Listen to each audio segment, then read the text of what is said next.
Hi everyone, I'm Lady Teddy. I'm going to be reading to you guys from Magium, which is a text-based choose-your-own-adventure story app that is free, and it's on both Android and iOS, and I highly recommend it.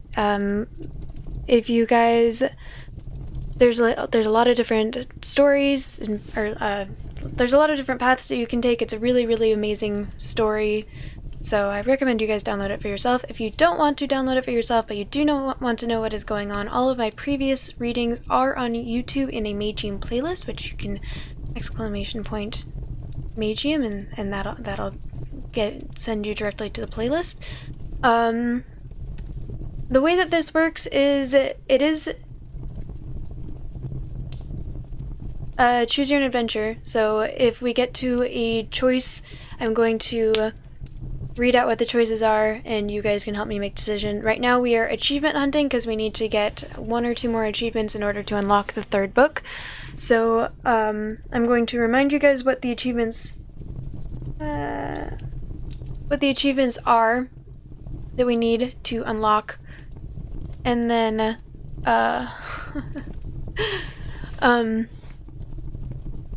yes, words. I know how to do the words. And I'll remind you guys what the achievements are, and I'll let you guys make decisions. If it's just informational or dialogue or whatever, we'll just, go. All sound alerts and everything are turned off right now because I want this to be relaxing, so I wouldn't recommend redeeming any of those. Let's go. Currently, we have just started chapter 4. They have just...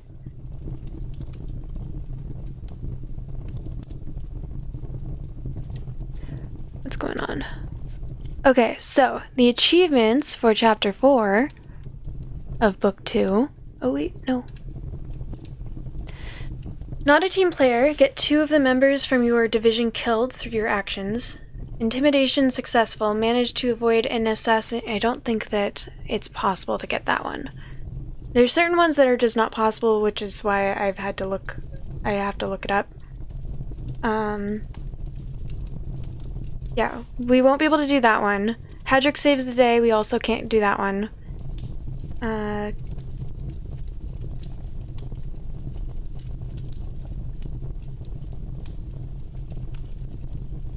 Calculated risk, we can do that one. And Trampler Slayer, which we already have.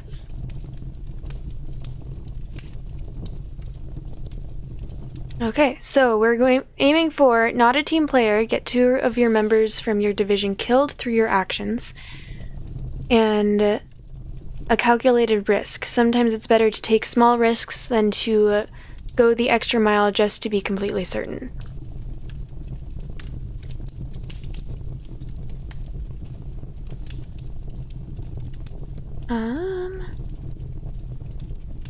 I think for that one...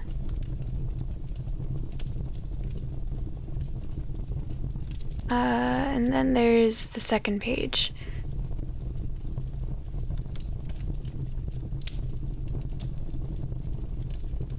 I don't think we'll be able to do Spear Thrower.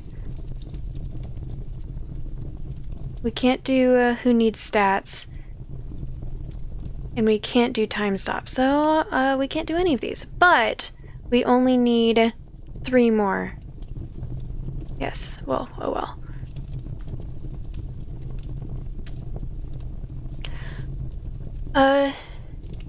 Shinobi Neon, hello, welcome in. How are you doing today?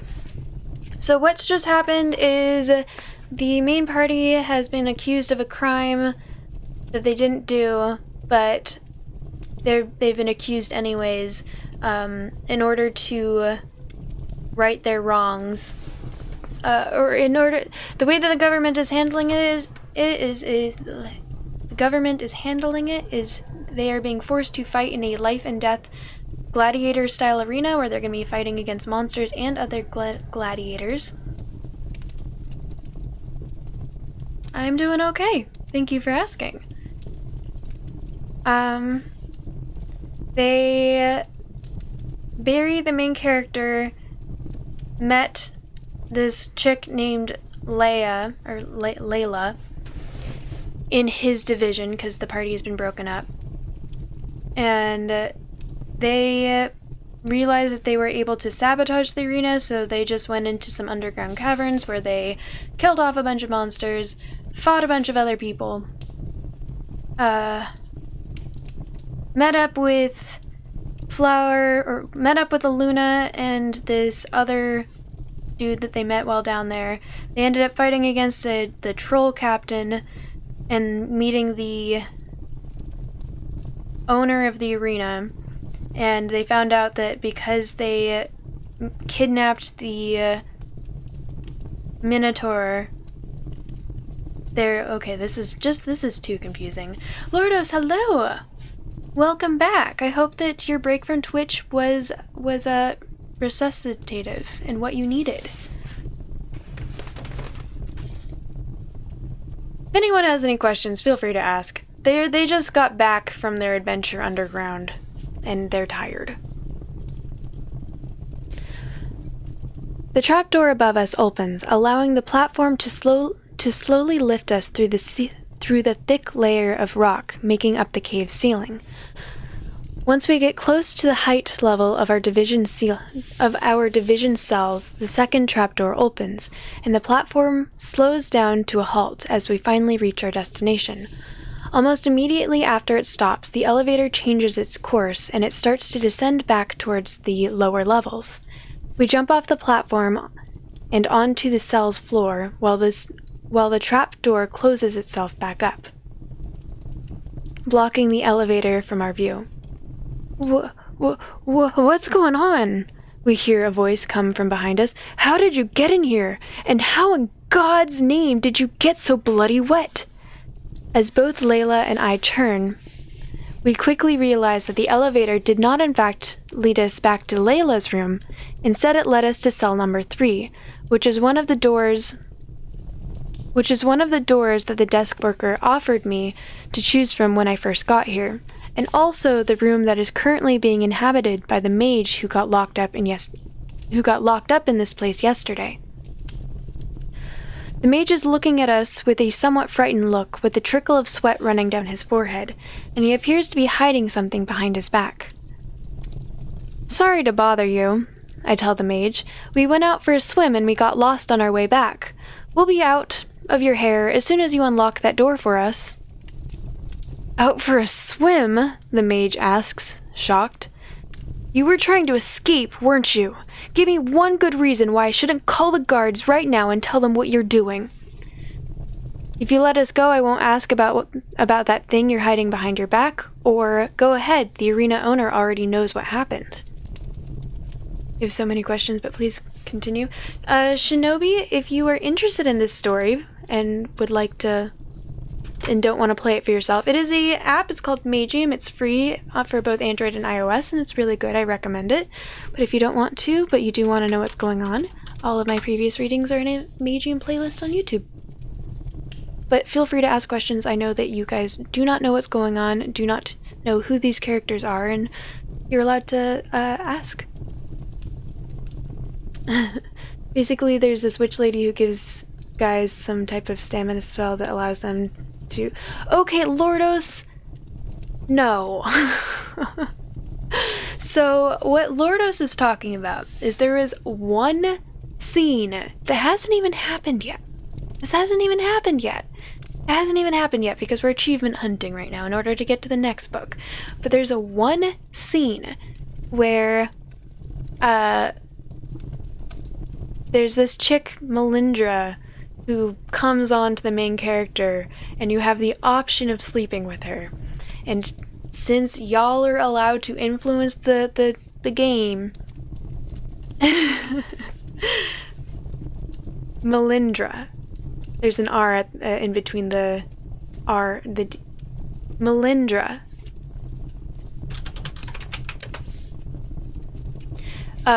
So the chat chose to sleep with her, and because she's kind of a bitch, she was like, most guys aren't able to satisfy me, so she basically used magic Viagra to enhance his stamina, and then they boned for like 8 hours.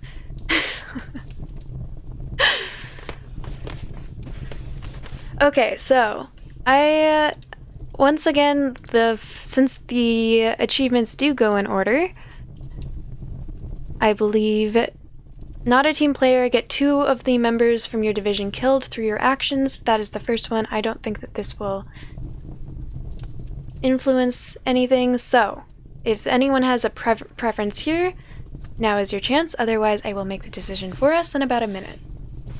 The way this works is, I know that a lot of people like to just fall asleep to the sound of being read to in my voice, or they just like relaxing and don't like the pressure of choosing, and that's totally fine. But if people do want to participate, I will go with whatever the majority of chat chooses.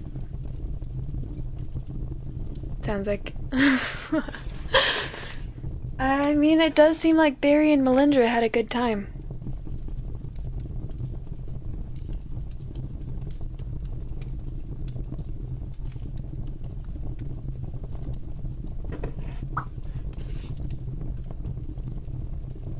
Don't you have a YouTube series for Magium? Or you are you are correct. I do have a YouTube playlist for Magium that is on YouTube. You can do !Magium. Maybe I should put that in my title. !Magium. And that will take you to the playlist.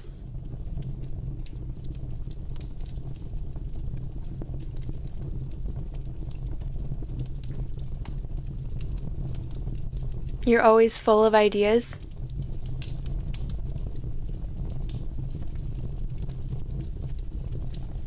Did you just come up with an idea and I missed it? Or were you just, you know, thinking?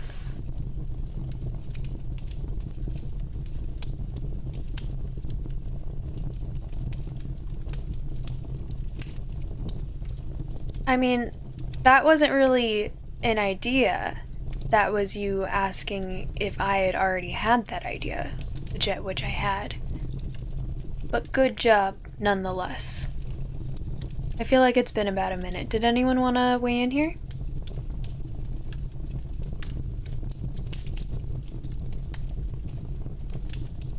And what was... Oh, that's true. I guess it did. You've been thinking of doing an ASMR storytime stream? You get a lot of compliments on your voice.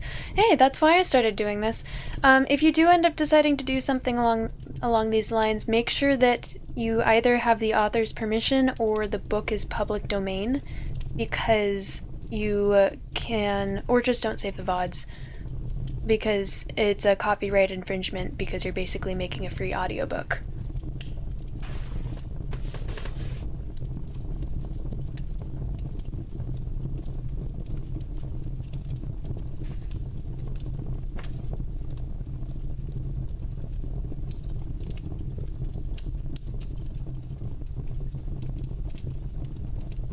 You would listen to a cat samurai?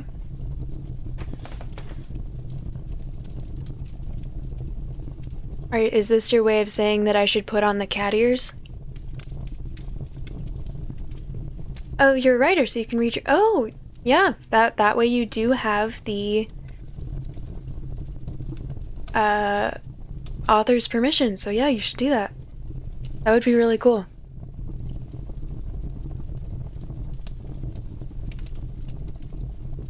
You're a samurai cat VTuber. Oh, that's cool.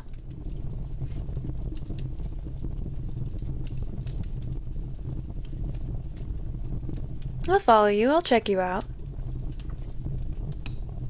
But if you don't give yourself permission, well then that's, you know... I guess you could always try and sue yourself for copyright infringement. See how that works out for you.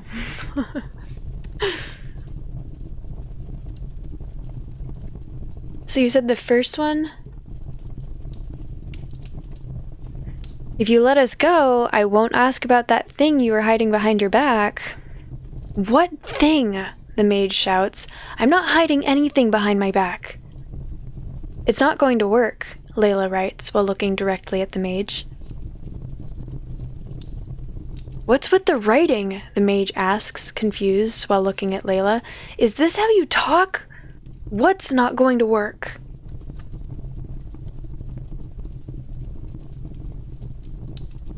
What about having an AI write your story? Well, AIs generally will draw from sources of information, so you might end up accidentally plagiarizing someone's work anyways, because the AI might just copy and paste because they're not actually all that creative.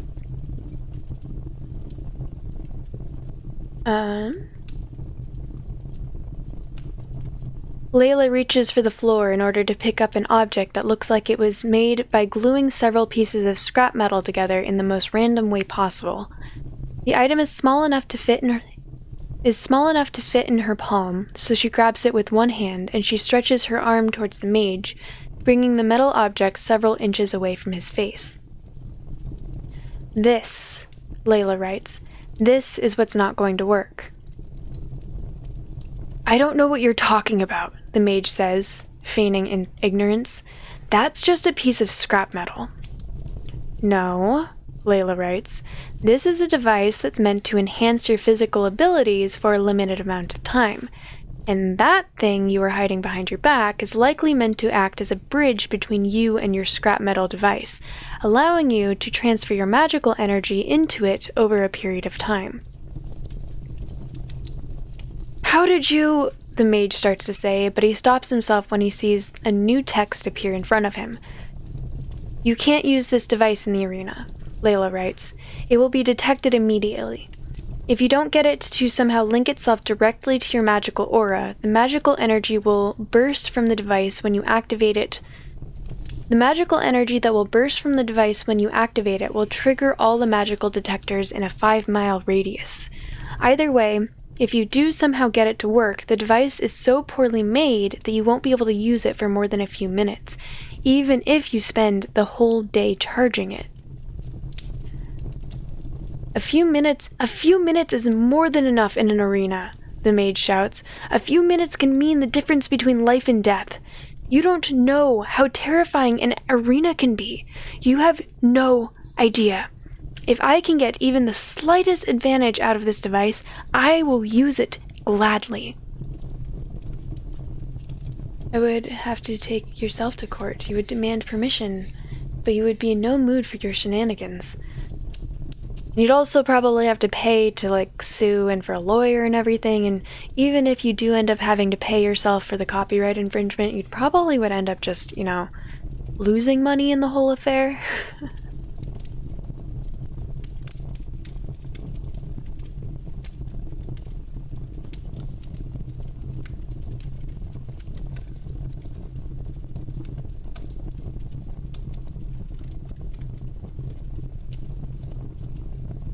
Dogs, math, and black lipstick.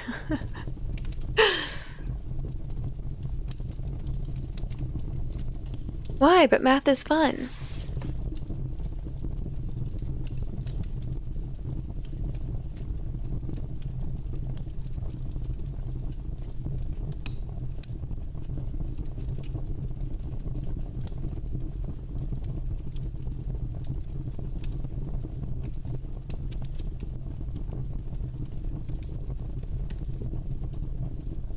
What about a mathematician dog who happens to wear black lipstick? Dogs don't have lips, though.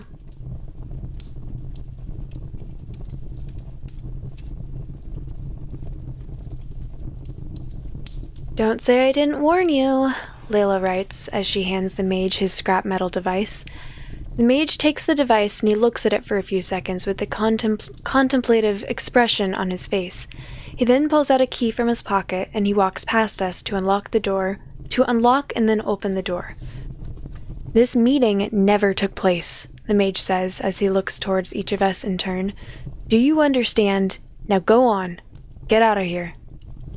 You don't need to tell us twice, I say as I head out the door and leave the room together with Layla.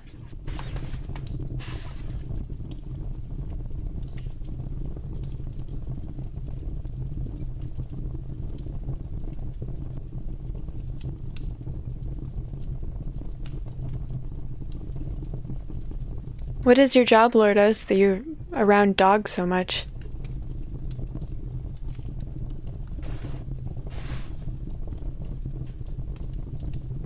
If you don't mind my asking. As the mage closes the door behind us, the two of us start to head towards our rooms. I'm surprised that you could tell what that device was meant just from one glance, I say.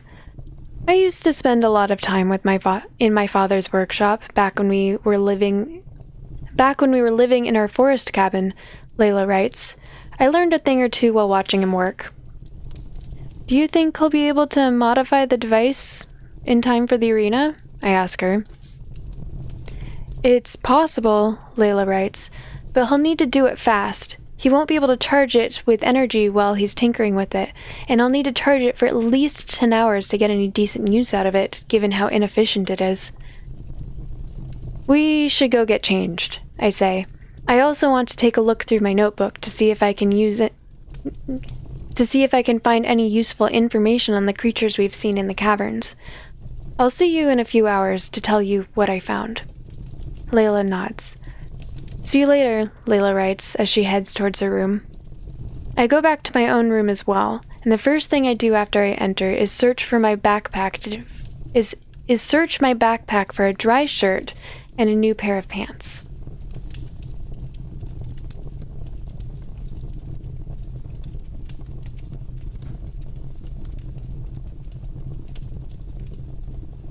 So and when people call for leaks, they say their dogs are friendly and won't put the dogs up. And then they say the dogs will lick you to death. Well, you have come to find out they don't lick you to death.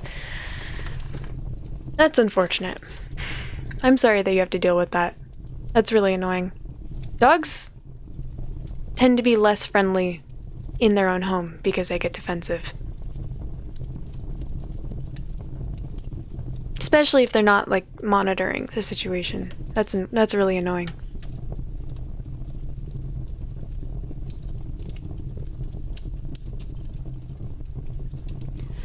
Once I get changed and leave my wet clothes to dry, I pick up my notebook and I get back to studying. About 1 hour after I started reading, I got a call on my transceiver from Flower. "Barry, are you okay?" Flower asks me out of the blue with a bit of panic in her voice. I could immediately tell that it was her and not Aluna speaking from the tone of her voice. "Yeah, I'm alive," I say. "We managed to get back to our cells about an hour ago." "Thank the gods," Flower says. "When I heard about what happened, I got really worried, especially when I found out that you got left alone with that jerk Fearon. Petal's been worried sick, too." "Oh?" I ask her, surprised. "Did she say that?"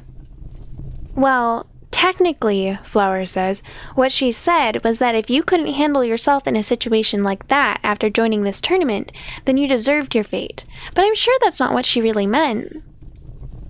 "Oh yeah? Well, you can tell her that her blue eyes make her look fat.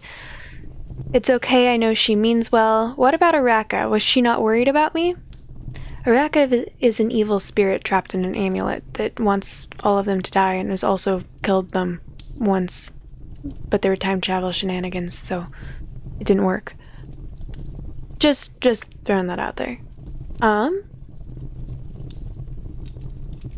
If there's anyone who has a preference here, now is your chance to say so. I will give y'all about a minute.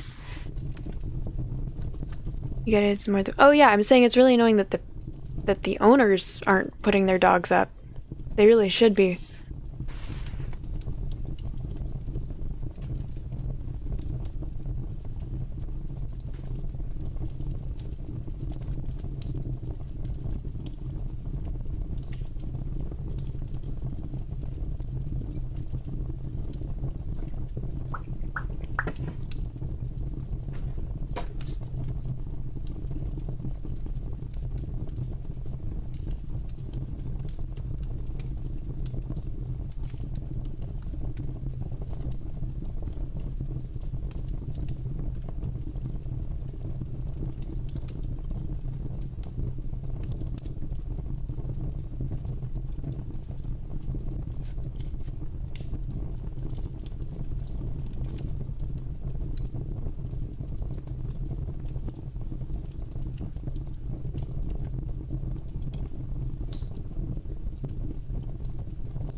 My hair is sort of in a ponytail right now. Like, I left a lot of hair down, but my hair is partially up. So that's probably why. Also, it's like really dirty right now. So it might look darker than usual. Also, it's dark. I really need to wash it.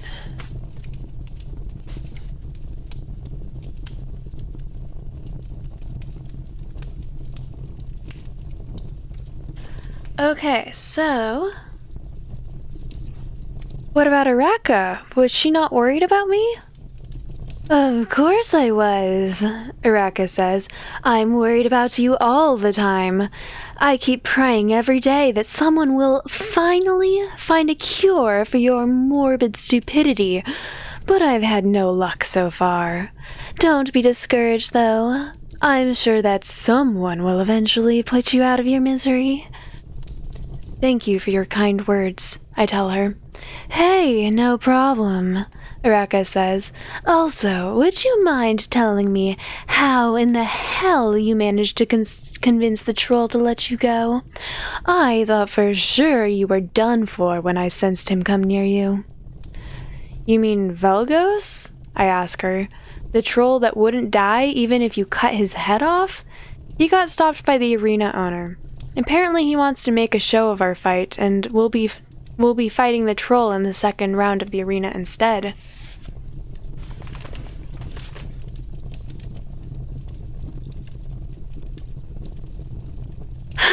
Araka says, I'll be looking forward to it. Be careful, Barry, Flower says. We won't be able to help you when you're in the arena. Yeah, I know, I say. Don't worry, I'll be fine. But thank you for your concern. After I got done talking to Flower and Aluna, I spend another hour studying my notebook, and then I start calling my friends from the other divisions one by one in order to tell them of my findings. When I got to Kate, I also decided to tell her about her old inmate from the beacon to see how she'd react. Hey Kate, I say, do you remember having met a young Lasathi girl with silver hair who couldn't talk back when you were at the Beacon of Hope? Or maybe she had black hair back then. I'm not sure.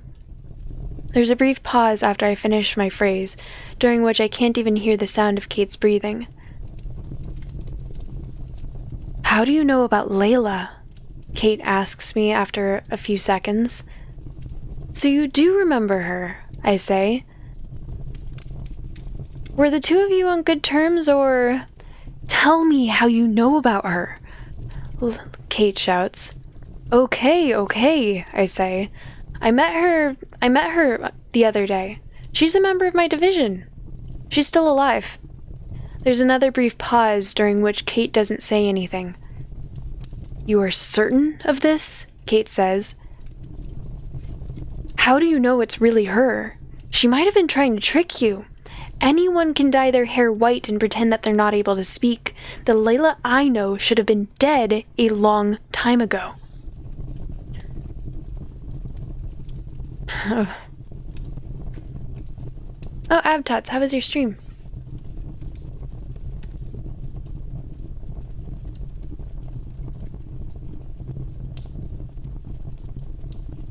Do I still stream the same? Last year we were here, I only streamed no, I used to stream 4 times a week. Now I'm streaming only 3 times a week.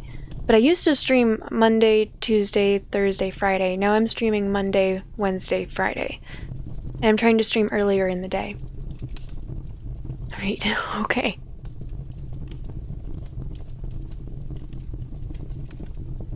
Why? I say. Did you find her body?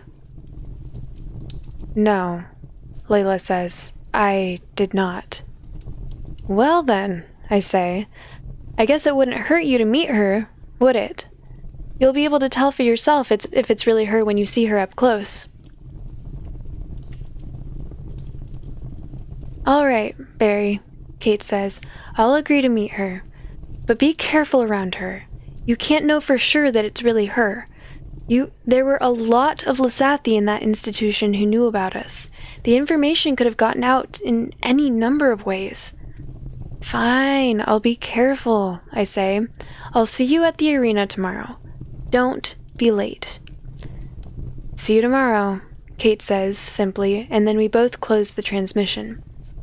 Once I make sure that every one of my friends knows about the monsters from the arena and their weaknesses, I decide that it's time to get back to Layla in order to finally formulate a plan for how to deal with tomorrow's events. When I reach her room, I knock 3 times and she opens her door, dressed in the same clothes that she was wearing when we got back from the caverns. Her clothes are not as wet as they were when we returned, but they are definitely nowhere near dry yet. You didn't get changed? I ask her, shocked. I don't have any change of clothes, Layla writes. I wasn't carrying a backpack with me when I got captured. Well, why didn't you say something? I say. You could have asked me for some spare clothes until yours dried up. I didn't want to be a bother, Layla writes. Wait a minute, I say. If you don't have a backpack with you, then what about food? Don't tell me that you haven't eaten anything since you came here. The guards have provided me with a minimum supply of food and water, Layla writes, just enough to get by. It's not a problem. Of course it's a problem, I say. Wait here, I'm going to bring you a change of clothes and some food. No, you don't have to, Layla starts to write, but I ignore her and I go back to my room in search for some spare clothes and some beef jerky from my backpack. I then come back to Layla and I hand her a long-sleeved shirt, a pair of pants, the jerky, and a bottle of water. Here you go, I tell Layla. Now hurry up and get changed, will you? You wouldn't want to catch a cold right before the arena. Thank you, Layla writes as she takes what I've given her and then closes the door in order to get changed.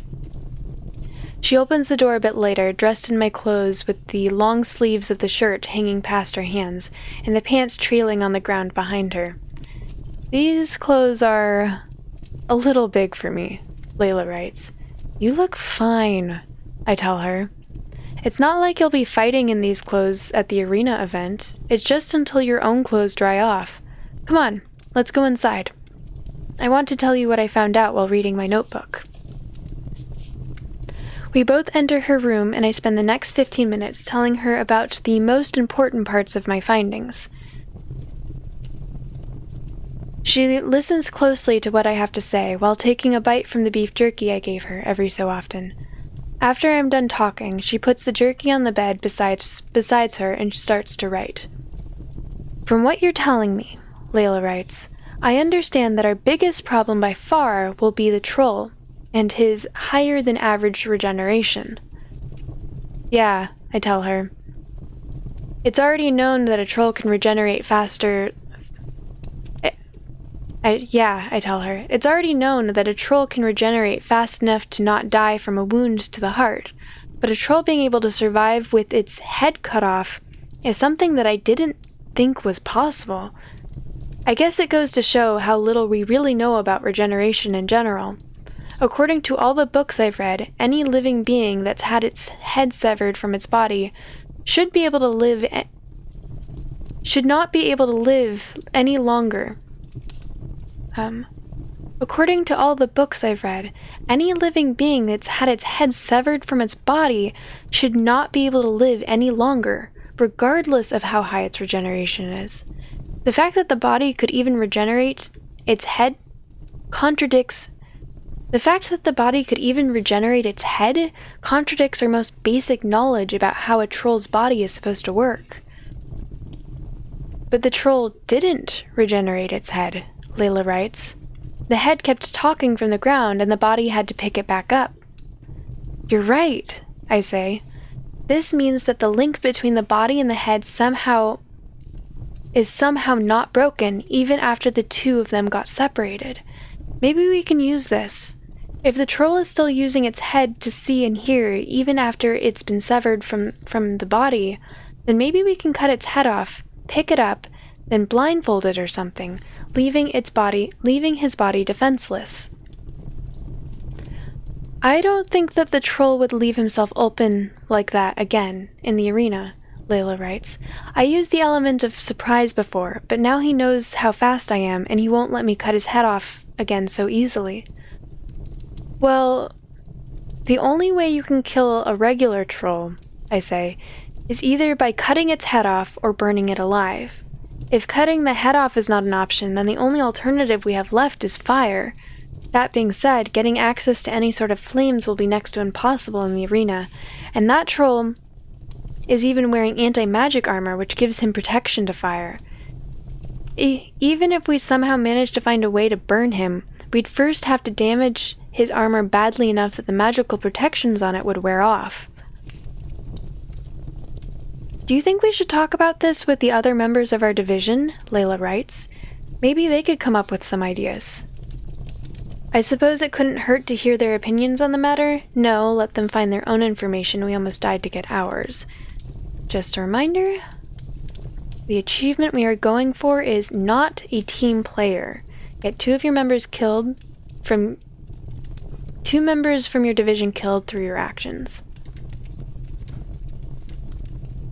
So, you know.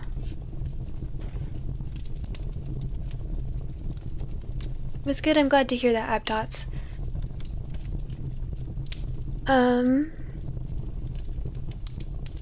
Lourdes, I dropped out because my mental health took a dive. So now I am doing TMS again, but I'm still sticking. The reason I was streaming only like 2 days a week was because my mental health took a dive and I kept canceling streams because I just didn't have the energy and mental bandwidth to stream. TMS, it is a treatment program that I did last year. It stands for transcranial magnetic stimulation. And it was like magic for me.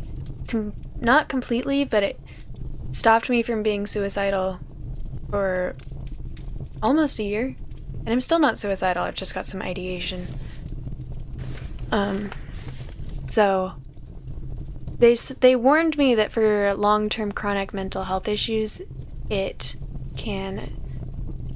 Do you get overstimulated? Yeah, I definitely do get overstimulated.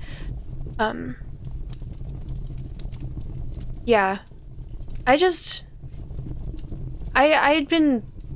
My mental health had been declining for a while, and school and there was a bunch of stuff that happened over one weekend that really just pushed me over the edge. And I've been referring to it as the day my brain broke, where it was just like, okay, now it's time to go back to TMS, which they warned me that for people who have long-term chronic depression and anxiety, frequently they do need more than one round of treatments. No, it wasn't the party. Wait, maybe? I don't know. I am feeling better. It's only been a week, but I'm already feeling more stable. My brain feels significantly more stable than it did last week even. My therapist even commented on it. She was like, you seem a lot more stable. It's only been a week.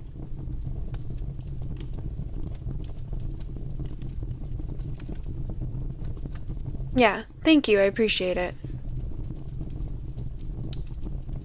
So yeah, TMS is very helpful. And to anyone that has chronic, long-term, or treatment-resistant depression and anxiety, or just treatment-resistant depression, I would strongly recommend looking up TMS because it is incredible. I've never experienced anything like it.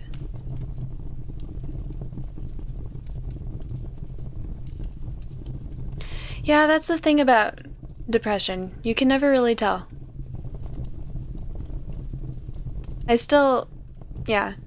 That's one of the reasons I try to be open about my mental health, is because I know that I don't frequently come off as someone who has severe mental health issues, and being open about it raises awareness that most of the time you can't tell. Anyways, again, the goal what we are going for right now is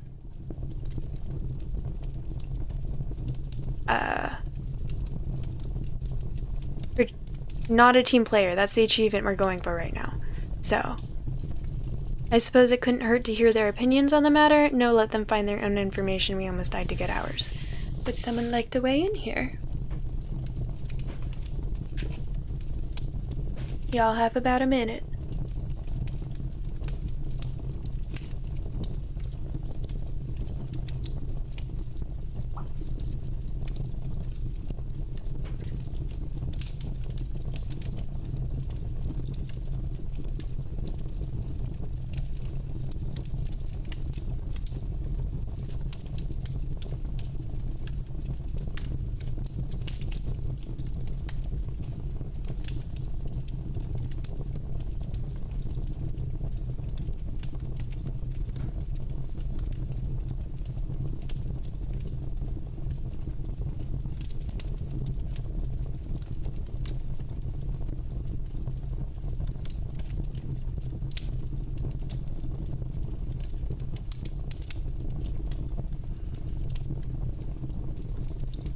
Oh, thank you, Lordos. I appreciate that.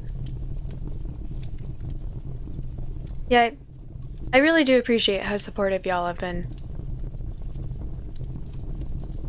And if you need to take Twitch breaks, I support you in doing that as well.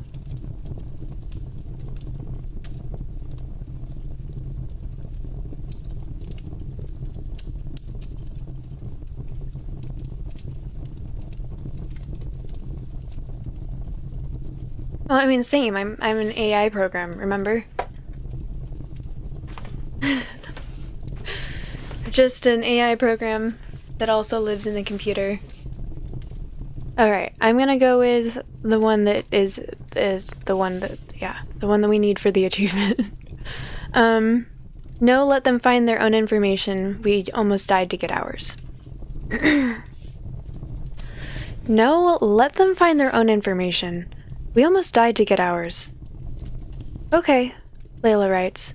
So our main problem remains the troll, I say. Layla nods, and I pause for a few seconds to think about what to do next. I think I'm going to return to my room and try to dig up some more information, I say. I'll search for every note that I've written regarding regeneration, and I'll try to see if I can make some sense of this situation. Maybe if we properly understand the troll's ability, we can find a way to counter it. Let me know if you come up with any ideas in the meantime.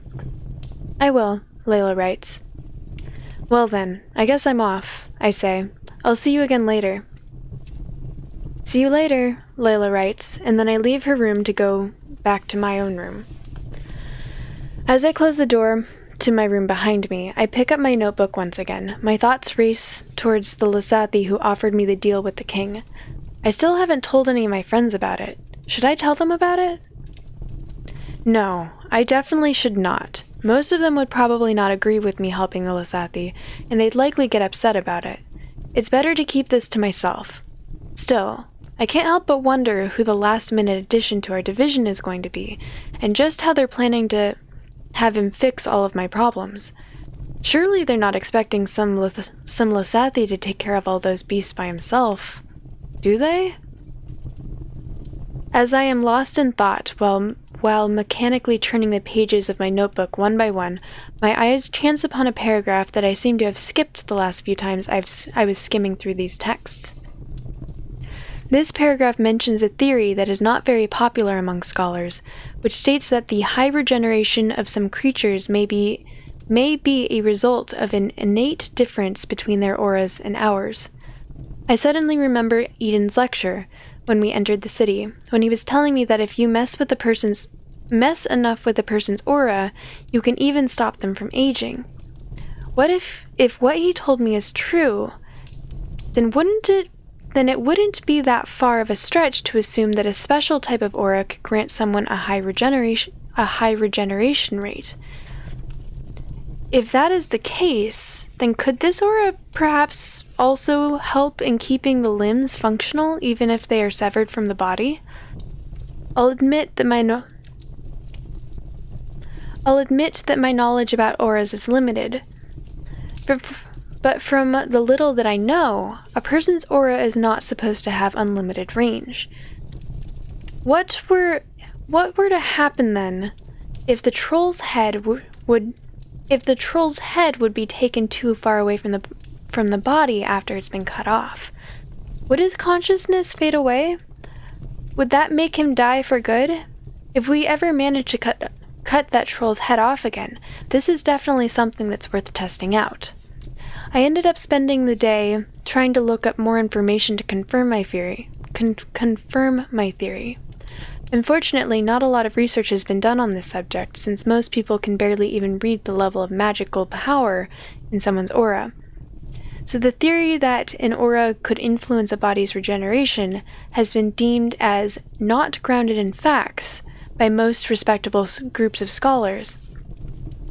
And the few who wanted to pursue this theory did not receive the appropriate funding to do so. I spent my whole day researching this, and all I have to show for it is an outlandish theory based on another outlandish theory whose validity hinged mostly on one of Eden's offhanded remarks. Better than nothing, I guess.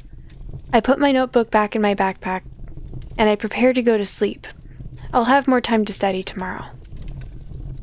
Before falling asleep, Layla came to knock on my door in order to bring me back my clothes.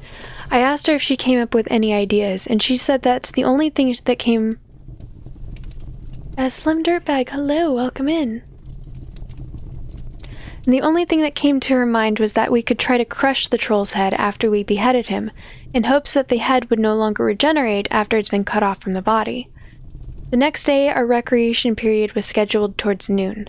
As I stepped out of my cell to meet the others, I noticed, to my surprise, that everyone was gathered in the middle of the room, sitting on the floor except for Wilhelm, who was standing up shuffling a deck of cards.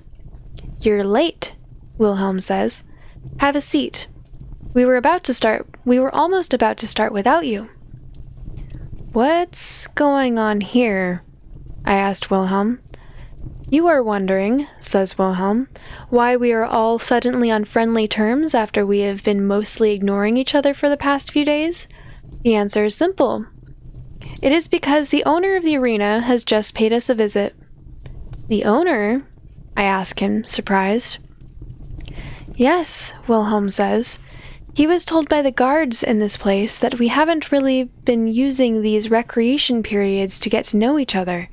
He therefore decided to come here personally in order to graciously inform us that if we aren't planning to act as a team, he will be sending us one by one to our deaths instead of giving us the chance to work together. He also let us know that today's recreation period is the last time when we have to prove that we are able to cooperate with each other." "So that's why you're all playing cards then," I say. "Well, we had to start somewhere," Wilhelm says, "and I just happened to have a deck of cards with me, so I said, why not?" "Fair enough," I say. "So, what exactly are we playing?" We're playing a game of shut your mouth and pick up the damn cards," one of the two thugs says to me in a menacing tone. If the game is shut your mouth and why are your lips moving, that didn't answer my question. I've never heard of this game before. Could you please teach me the rules? If anyone has a preference here, now is your chance. Otherwise, I will make a decision in about a minute.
I believe the bottom is what we went with in the actual playthrough. So if we want new dialogue, we would go with this one.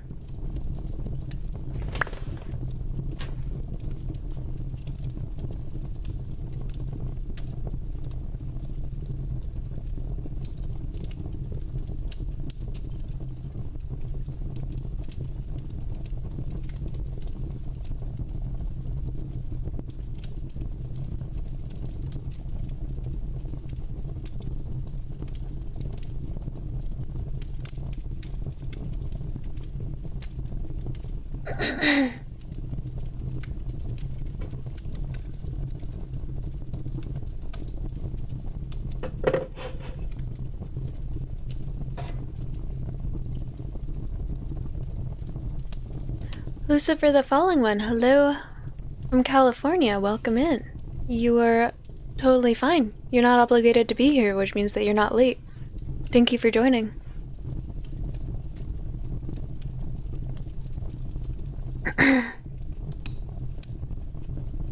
Alright, I'm gonna go with the first one.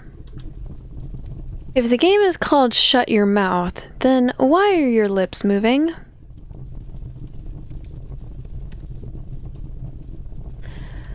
What did you just say to me, you piece of sh... The thug starts to say. Then he gets up, but then he gets interrupted by Wilhelm. Now, Wilhelm says as he puts a hand on the thug's shoulder in order to stop him from reaching me. We're all supposed to act as a team here, remember? Get your filthy hands off me, you lowborn scum, the thug tells Wilhelm. I'm not sure if anyone else noticed, but for a second there, I'm pretty sure that I could see Wilhelm's cheerful expression turn into one of pure bloodlust as he heard the thug's words. I didn't get to see any more of his reaction because Bruce suddenly began to laugh out loud, causing us all to turn our eyes to him instead. Did you just call him a lowborn scum? Bruce says. And what are you supposed to be? The long-lost Prince of Olmnar? No, says the mage that got locked up here yesterday. That makes him a disinherited noble. Take a good look at that filthy rag that he's wearing as a scarf. It bears the mark of the Trillius Tellurius family. The Tellurius family, Bruce says. Ha! So I guess that makes him a highborn scum then. My apologies. He laughs again. Can we please get back to our game of cards? Wilhelm asks. The guards are still listening. Nobody cares about your game of cards, Wilbert, Bruce says. The owner said we have to talk, so we're talking. He didn't say anything about playing cards. Go do it by yourself if you like playing cards so much. My name is Wilhelm, not Wilbert, Wilhelm says in a calm but menacing tone. As Wilhelm stops talking, a blue writing appears in the middle of us with large characters so that we can all see it clearly. Please excuse me, the text says, but I would like to begin discussing our strategy for tomorrow now, if you all don't mind. We all turn towards Layla, who is staring at us with an upset look on her face.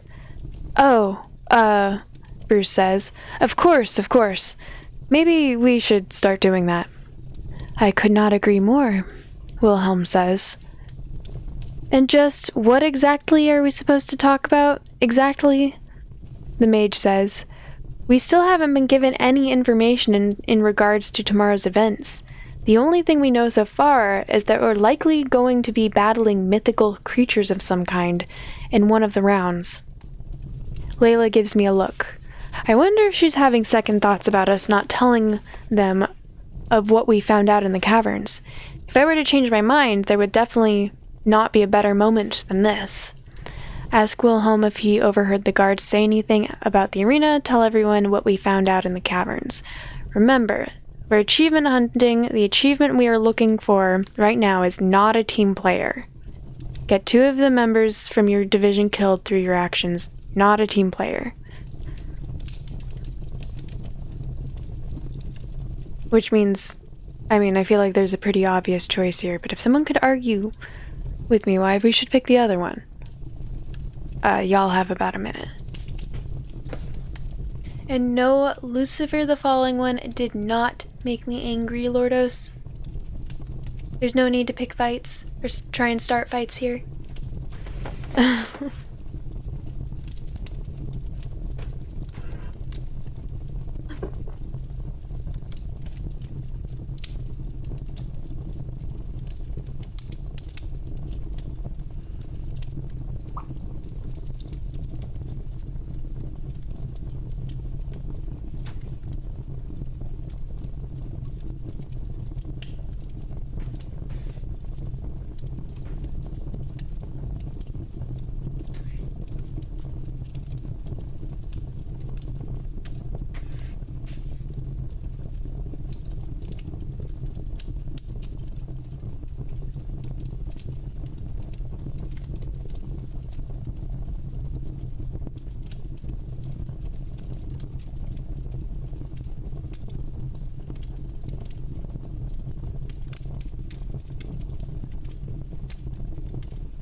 Am I looking at a fire? No, I'm looking at my phone.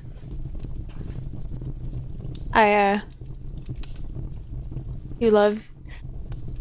Well, if you are interested, this is a free app called Magium that is available for both Android and iOS, and it's really good. And it is Choose Your Own Adventure. There's like a bunch of different paths, and there's stats and stuff. It's a bunch of different paths you can take. It's really good.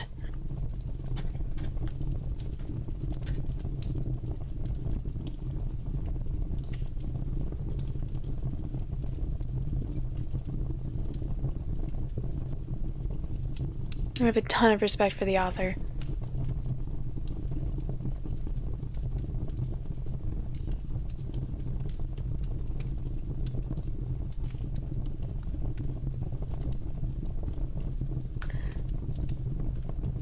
Icy Red, thank you so much for being here. Welcome in. Okay.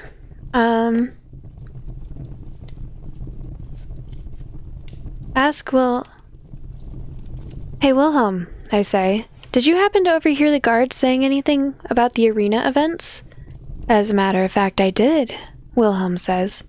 Last night, while I was trying to fall asleep, I heard two of the guards mention that there might be some harpies and some manticores in the first round. I think I might have also heard them saying something about gargoyles, but I'm not completely sure. That actually sounds better than what I was expecting, Bruce says. I mean, gargoyles are bad, sure, but they're nowhere near as dangerous as a hydra, for instance. Except for the fact that a hydra can't fly, the mage says.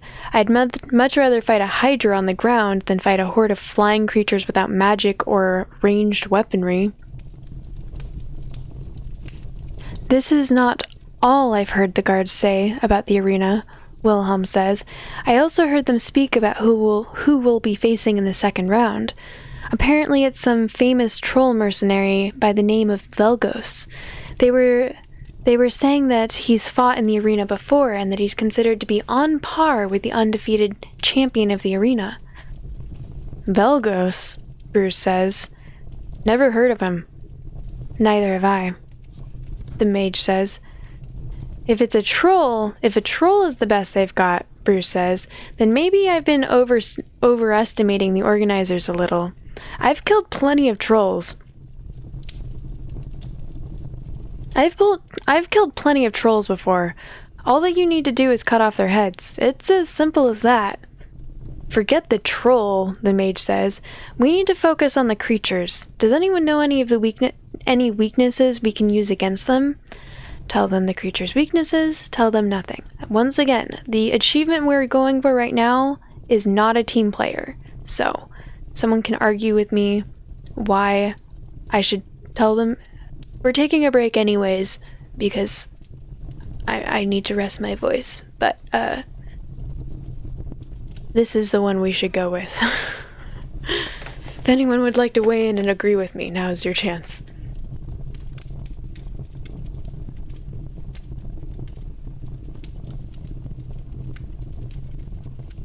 Their heads? How you reach them? What do you mean? What do you mean their heads? You mean my water?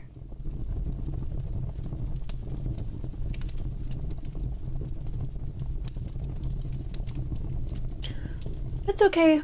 Thank you for being here, Icy Red. There's no pressure to talk if you don't want to. I appreciate you being here.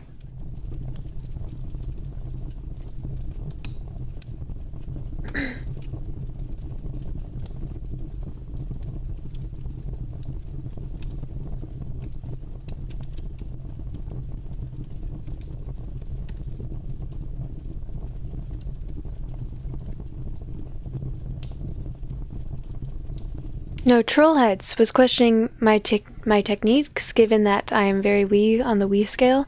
Well, the main character is a man who I gather is taller, considering he just gave a woman his clothes and it was, like, really big. So I'm guessing he's taller. Tall-ish, at the very least. And they've got stats that make it so they can jump really high and stuff. That's how. I've got maxed out strength stats and oh no, just the strength stats. That's all I got going for me.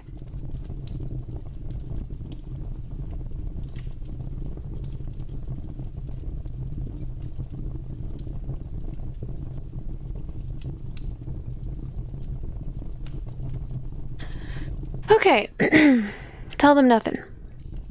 There's a brief pause during which nobody says anything. To our surprise, the one to break the silence was none other than the thug from the Tellurius family. I know a thing or two about mythical creatures, the thug says. I've been reading about them in my free time before they threw me out of the mansion. Harpies and manticores used to come up at... Harpies and manticores used to come up very often in these types of books. So, there were advantages to being an ex-noble, Bruce says. Who would have thought? Well, come on, don't be shy and tell us everything you know. We're going to need as much information as we can get if we want to live through tomorrow. For once, I agree with Bruce, Wilhelm says. Make sure you give us all the details you can remember. We'll also try to chip in when we can, if we happen to remember any extra information from myths and legends that might be of help. The rest of the recreation period was spent discussing about the creatures described by the thug, and also about the various strategies that we could employ to defeat them. I didn't really get involved much in their discussions, since I can't say that I'd trust any of them to have my back during a fight. A few hours after the recreation period, I went to Layla's room so we could have our own separate strategy meeting, discussing about all the possible creatures that we may encounter and about how we could deal with them.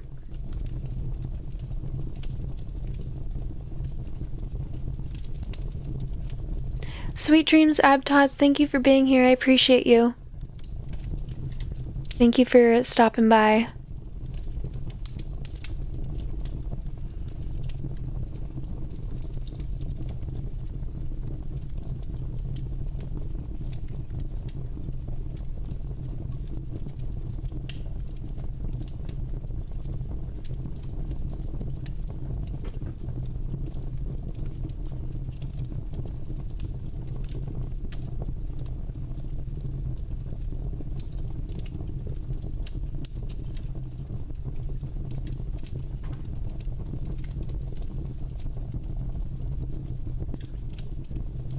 Sorry, hang on.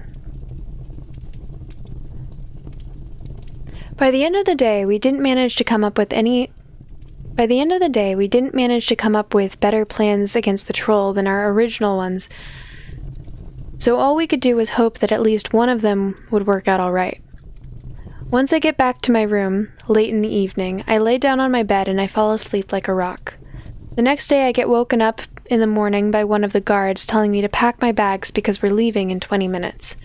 I put all of my stuff back in my backpack, and then I walk out the door and into the recreation room where the other members of my division were slowly starting to gather up.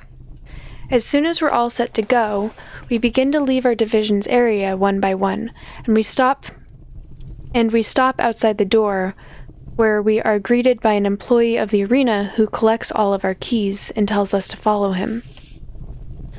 As we walk through the dimly lit tunnels, members from the other divisions are slowly beginning to walk out of their division areas as well, and follow their guides through the corridors.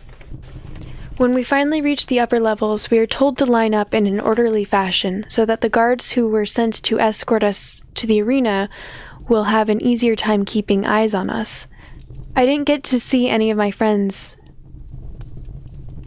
as we advanced towards the arena, but I did see a pretty big crowd of people making its way to the arena to see the show, and a very long line at the ticket booth.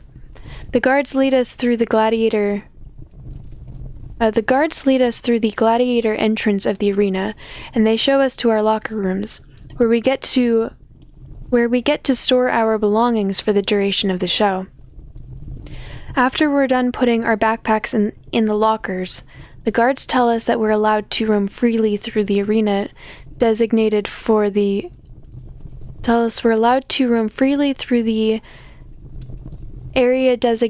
gladiators until the events begin. But that we will need to gather up in the waiting area of our division after the sound of the first horn. Zebrafinch, hello, welcome in. How are you doing?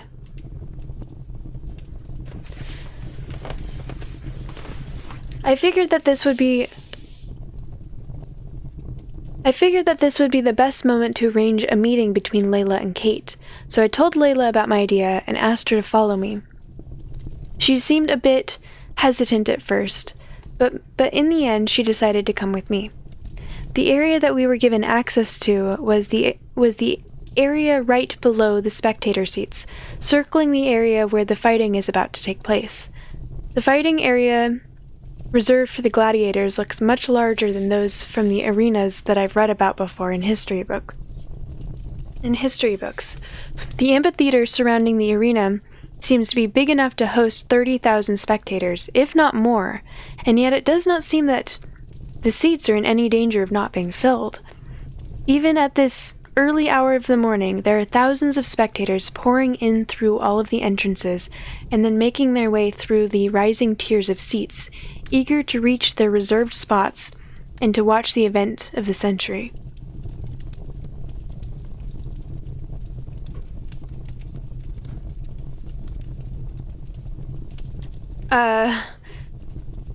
I brushed it because I was planning on washing it, and then I got busy and didn't wash it, so it's dirty and I brushed it.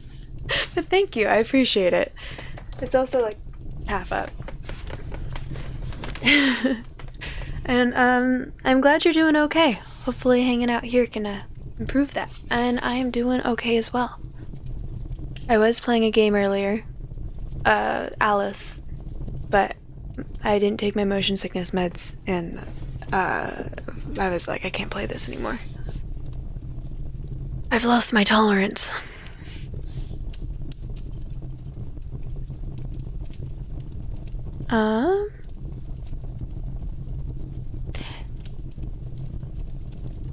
It seems that 3 days were more than enough to spread the word throughout the city about today's event. We make our way through the lower level of the Colosseum while I look around, scanning the groups of gladiators to see if I can spot anyone I know. Half an hour later, we are still nowhere close to finding any trace of them. I tried reaching them through Darren's transceiver as well, but I've had no luck. There must There must be too many people trying to use transceivers in the area to be able to lock onto the correct signals. Where could they all be? The horn that announces the start of the event could be sounding any minute now.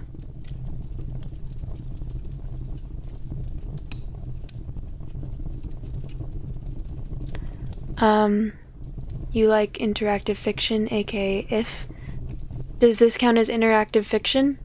Like choose your own adventure stories? Layla? I hear Kate's voice behind me. Layla, is that really you? Layla turns around at the sound of Kate's voice, but when she sees her face, she hesitates to write anything for a few moments. Kate, Layla starts to write, but she gets interrupted by Kate rushing towards her and hugging her as tightly as she can. Zebra Finch, if this is something you're interested in, it's called Magium. It is a free app for both Android and iOS, and it's really good, so I would recommend it if this is something you're interested in. If you don't want to play it yourself, you could always watch my previous playthroughs because they're in a playlist on YouTube, but it sounds like it is something you're interested in, and it's really good. I have so much respect for the author. And it's still coming out, too.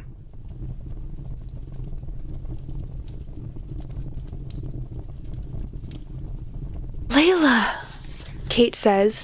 By the gods, I thought you were dead. They told us you died from the experiments. Oh gods, Layla, I am so sorry. I shouldn't have believed them.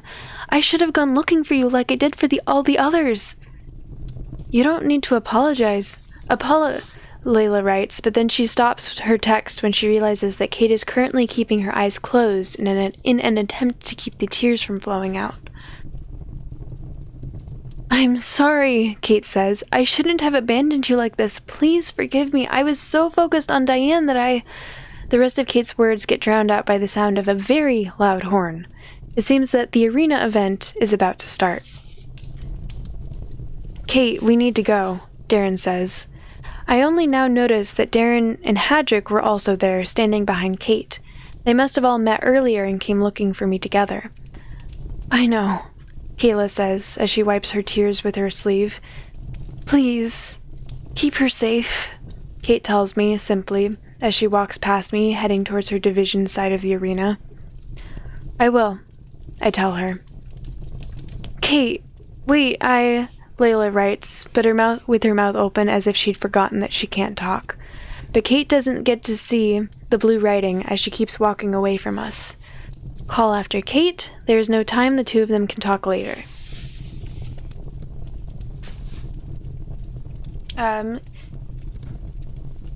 I don't have a preference here. If someone would like to weigh in, now is your chance. Otherwise, I will make a choice for us in about a minute.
Zebrafinch, have you ever been here for Magium? Phoenix full of light, hello, welcome in.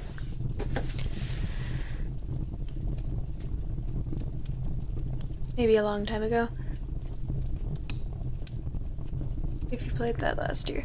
I started doing this probably around October last year, so... Have I ever heard of Twine? No, I have not. What's Twine?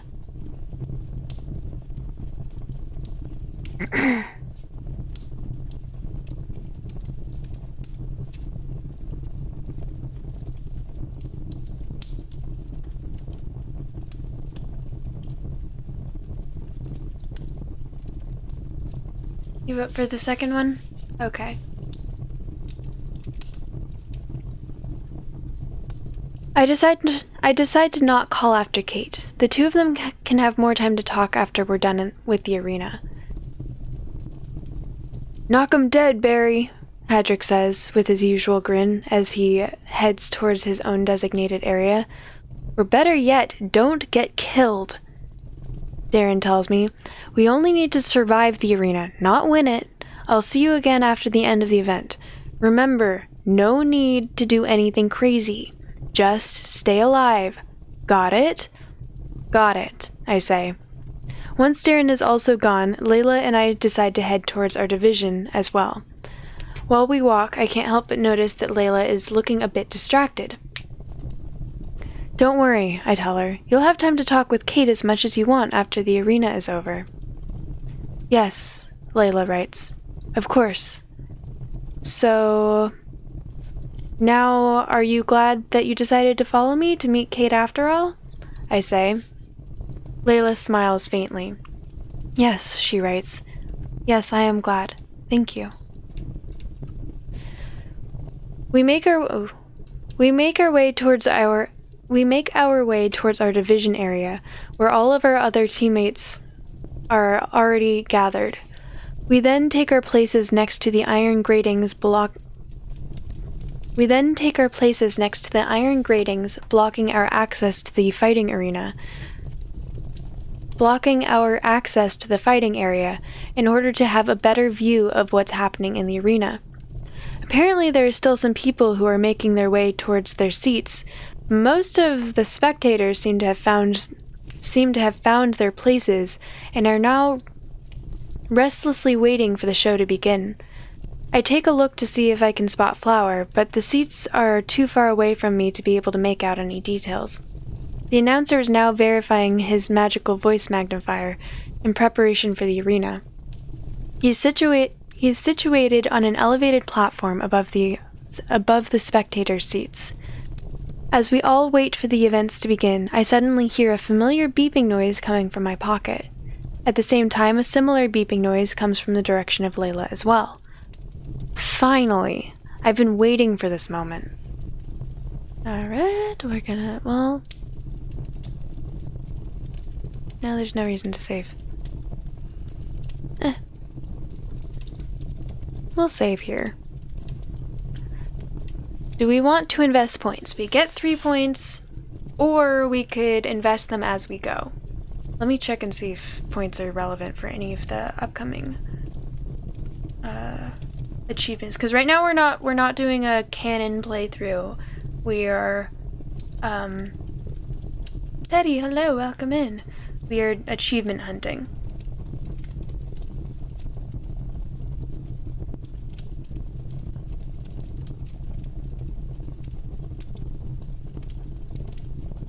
Well done.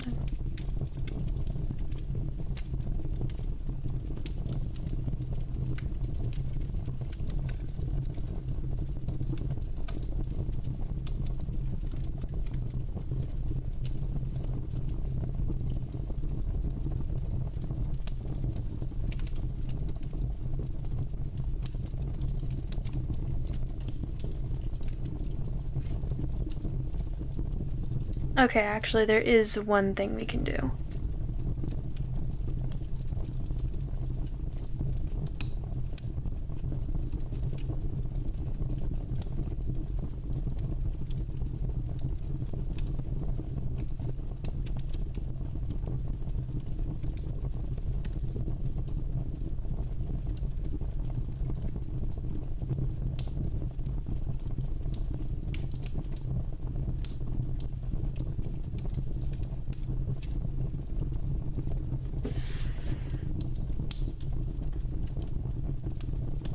Easy to use tool to make your own interactive vision. Twine is the answer. Oh, cool. I mean, I don't think my brain is as creative as it was when I was younger, so I don't think I could come up with a story to write. Certainly not one as complicated as this. This game is insane. Alright, we're just gonna... Once I'm done... and I'm good. Teddy, how are you? Have you written any of your own stories, Zebra? Once I'm done with my stat device, I put it back in my pocket, and I see that Layla is just about done with hers as well. Knowing her, she must have placed all of her points in toughness. I would ask her directly, but I wouldn't want to give away to the others the fact that we are Lasathi. Found you a way to send messages in private, have you? Bruce asks us after seeing us both use the same type of devices at the same time. Well, I hope you've said what you needed, because the show's almost about to start.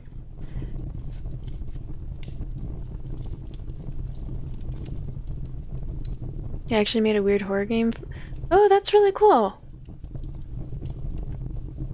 That's super cool. Was it text-based like this? Shortly after Bruce is talking... Oh. What's it on? Is it available? Like, I don't know. I don't know if that was just for that one specific streamer. Shortly after Bruce is done talking, we hear the sound of a second horn, now signaling the actual beginning of the event. The few spectators who came in late are now hurrying as fast as they can towards their seats, as the announcer is doing a few tests to make sure that his voice magnifier is working properly. Soon, the constant murmur that could be heard throughout the arena slowly dies out, and the announcer takes a deep breath, preparing to officially announce the beginning of the arena event. Welcome, the announcer says. Welcome to all. I don't think that there is any reason for me to make a lengthy introduction this time around. You all know why you're here. You came here because you were promised the event of the century, and we plan to deliver on that promise. Now, if it's all right with everyone, I would like to begin by announcing the rules. The announcer waits a few moments in order to make sure that there are no objections, and then he continues to read from his notepad. By the request of the arena owner himself, Mr. Vinard, the announcer says, today's event will follow the traditional rules which had been used by his father before him and by the Lasathi of old, before the still winter. As most of you already know, this also means that if a gladiator breaks one of the rules, they will not be disqualified from participating any further, and they will become an undesirable. By becoming an undesirable, a gladiator will be forced to participate in an additional round after the official event begins, the gladiator will be forced to participate in an additional round after the official event ends, where they will need to fight all of the other remaining gladiators at once in one final battle. Any gladiator who manages to give the finishing blow to an undesirable will get rewarded with either his freedom or a large sum of money, depending on their status in this arena. Other gladiators can, of course, refuse to participate in this final round, and undesirables can also choose to no longer participate in the regular rounds once they have been pegged as rule breakers. The announcer coughs loudly, and he flips the page of his notepad. Of course, the announcer continues, this does not mean that gladiators will now be exempt from following the general rules of the arena. If a gladiator is caught using magic, if they try to kill their teammates, or if they attack any of the spectators, they will be executed on the spot. The undesirable rule only applies for the rules of the actual event. Moving on, the traditional rules of the arena state that the arena events must be divided into exactly 3 rounds. The first round, as I'm sure you've already been told, will be fought against a variety of mythical creatures that have never been used before in this arena. We do have a surprise for the second round, however. For this special occasion, instead of our reigning champion, I think you will be happy to learn that the warrior who will be joining us is none other than the relentless mercenary Velgos. There's a loud murmur in the crowd when they hear the name Velgos. From what I can tell, they seem to be excited about the prospect of watching him fight.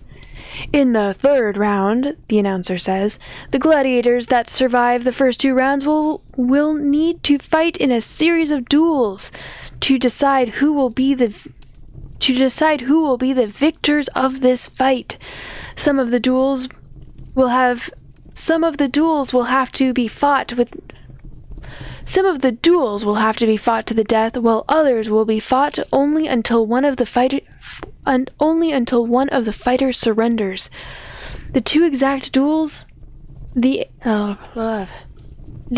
duels will be decided after the end of round 2, when we know exactly which of the fighters have survived. Now that we got all of the introductions out of the way, I believe it is finally time to get this event started. Is everybody ready? The crowd bursts into loud cheers for a few seconds, and the announcer now raises his voice in order to drown out all of the loud noises. Then I will keep you waiting no longer, the announcer says. Let the event of the century commence. One of the iron gates from the lower level of the amphitheater is now slowly getting raised, while the crowds keep cheering as loud as they can. For the first round, the announcer says, divisions of fighters will be entering the arena one by one in the order of their division's number. Let us give a warm round of applause to this event's first division.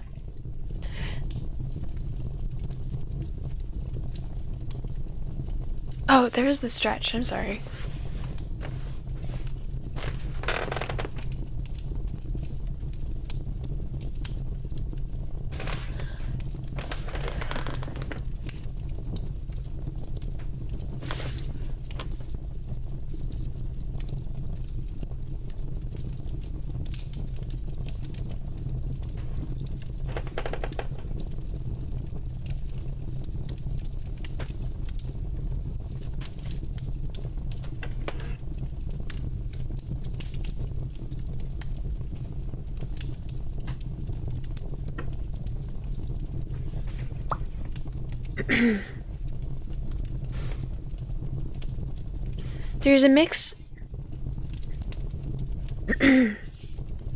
There's a mixed sound of applause and shouts coming from the spectator seats as the gladiators from the first division make their way out of the gates and towards the center of the arena. I do not recognize any of the warriors in this division, but judging by the continued cheers of the crowd, I'd say that most of the spectators have seen them perform at least once before. Some of the gladiators seem to be a little bit too confident. Former victors, perhaps? Either way, they'd better get their act together, and quick. From what Bruce said on my first day here, the events until now could not even begin to compare with what's coming. A large iron gate on the opposite side of the arena makes a loud creaking noise as it opens. From beyond the gate, a lion with black wings, red eyes, 2 horns on its head, and a scorpion's tail is making its way into the fighting arena. The manticore wastes no time, and it soars directly into the sky. 2 more manticores follow its lead, and they all start circling the skies above the arena, watching their prey intently. Seeing the beasts leave the fighting area with such ease, some of the spectators in the crowd are beginning to show some signs of uneasiness. Do not worry, the announcer says, trying to calm down the crowd. These beasts have been well trained. They would not dare to lay their claws on anyone other than the gladiators in the arena. Several giant scorpions are now also joining the arena, coming from beyond the same gate that the manticores entered from. They are slowly advancing towards the warriors in a straight line, without any attempt to surround them. It's a good thing that I heard the guards talking about scorpions when I was in my cell. I've had all the time in the world to prepare against them. And I've also told Layla all of the information she needs to know about them. At least as far as the giant scorpions are concerned, we shouldn't have any... Hey, wait a minute. Those aren't giant scorpions. Those aren't giant scorpions at all. Those are desert marauders. Damn those idiot guards, could they not tell the difference? Okay, calm down. Desert marauders are pretty much just giant scorpions with smaller heads. They should have more or less the same behaviors, but do they also have the same weaknesses? I think they do, but I'm not completely certain. If only I had my notebook with me now. Should I go and get it? If they're going by order of the division number, then there should still be plenty of time until it's our turn to enter the arena. But if I leave now, I'm going to miss the fights. If I'm going to fight against these creatures, observing them in action may be crucial to my survival. Hold on, I have another choice. I could send Layla to go read my notebook and rip the pages I need out of it, so she can bring them back to me. But would she be able to find the pages? I did make a page index at the beginning, but people have had trouble understanding my ugly handwriting in the past. I can't just tell her to bring me the notebook, because then she might not have time to return it to my backpack before our round begins. Either way, I don't have much time. I'm going to need to decide what I want to do. Stay here and watch the fights, go read the notebooks, and Layla to bring me the notebook pages.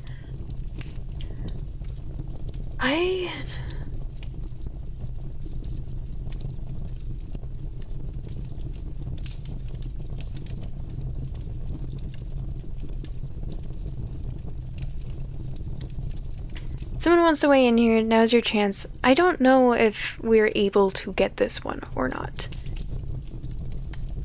If we are...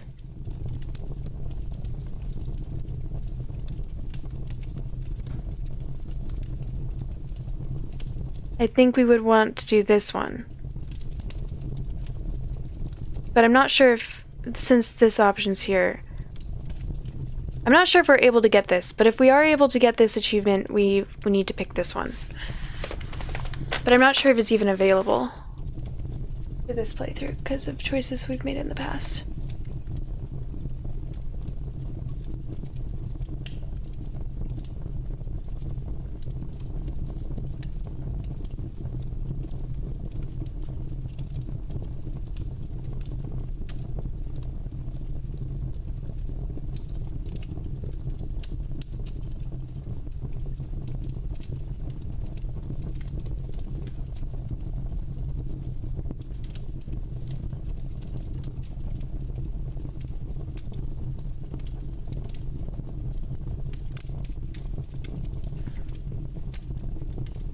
Sorry that I told you that instead of taking the option away from you.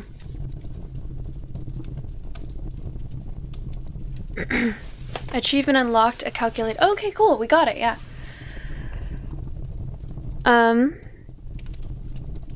So yay, we got it. Forget the notebook. For all I know, they might not even use the Marauders for our division, and I'd just be wasting time. The Marauders are now getting closer and closer to the Gladiators, while the Manticores are still flying in circles, waiting for the best opportunity to strike. The Warriors seem to be rather well organized, and they're not letting the monsters intimidate them. On their leader's signal, 3 of the men jump to attack the leftmost monster, while the rest of the Gladiators try to distract the others. One of the Warriors remains calm. One of the Warriors remains behind, and he watches the Manticores attentively. He must have been tasked to observe the battlefield so that he can warn his teammates if the situation changes. The scorpion-like creatures are at least 5 times bigger than the Gladiators, and they could probably crush any single one of them in their giant claws. The Warriors seem to be experienced in battle, however, and they manage to remain unharmed by anticipating the Marauders' movements, and by covering for each other in their times of need. The group from the left in particular seems to be doing surprisingly well. They've managed to weaken the creature with a few well-timed strikes, and they're already moving in for the kill. The most agile of the three jumps on the creature's back, and he stabs it fiercely in the back of its head. The marauder screams in pain, and it tries to attack the warrior with its tail, but the gladiator jumps off, while the other two make a rush for it and stab the monster in both of its eyes with their swords at the same time. The crowd bursts into loud cheers and shouts as the scorpion-like creature falls to the ground. The three warriors raise their swords for a few seconds to signal their victory to the spectators, and then they head towards the other marauders in order to help their teammates. "Fall back!" we hear the desperate shout of the gladiator who is observing the battlefield. "Fall back! Now!" The gladiators look up, but they have no time to react. It takes only a few seconds for the manticores that have been circling the skies all this time to dive down and to sink their claws into the warriors' chests, and then to soar back into the air carrying their prey. The screams of the gladiators silence the crowd completely as the beasts fly higher and higher. Two of the gladiators dropped their swords from the pain immediately after being attacked, but one of them managed to keep a hold of the weapon, and he's now using it to stab his attacker in the underbelly. The manticore screams, and it drops the warrior, falls to the ground, and crushes his head against the hard soil. The other two gladiators are raised a bit higher by their attackers, but then they also get dropped to the ground, and they die on impact. The remaining warriors are now starting to panic. Their leader was among the ones who died.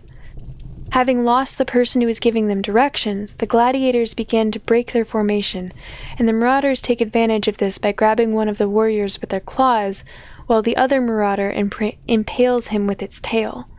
As if all of this wasn't enough, two more manticores are just now entering the fighting arena from behind the gate, and they're running fast towards the surviving gladiators.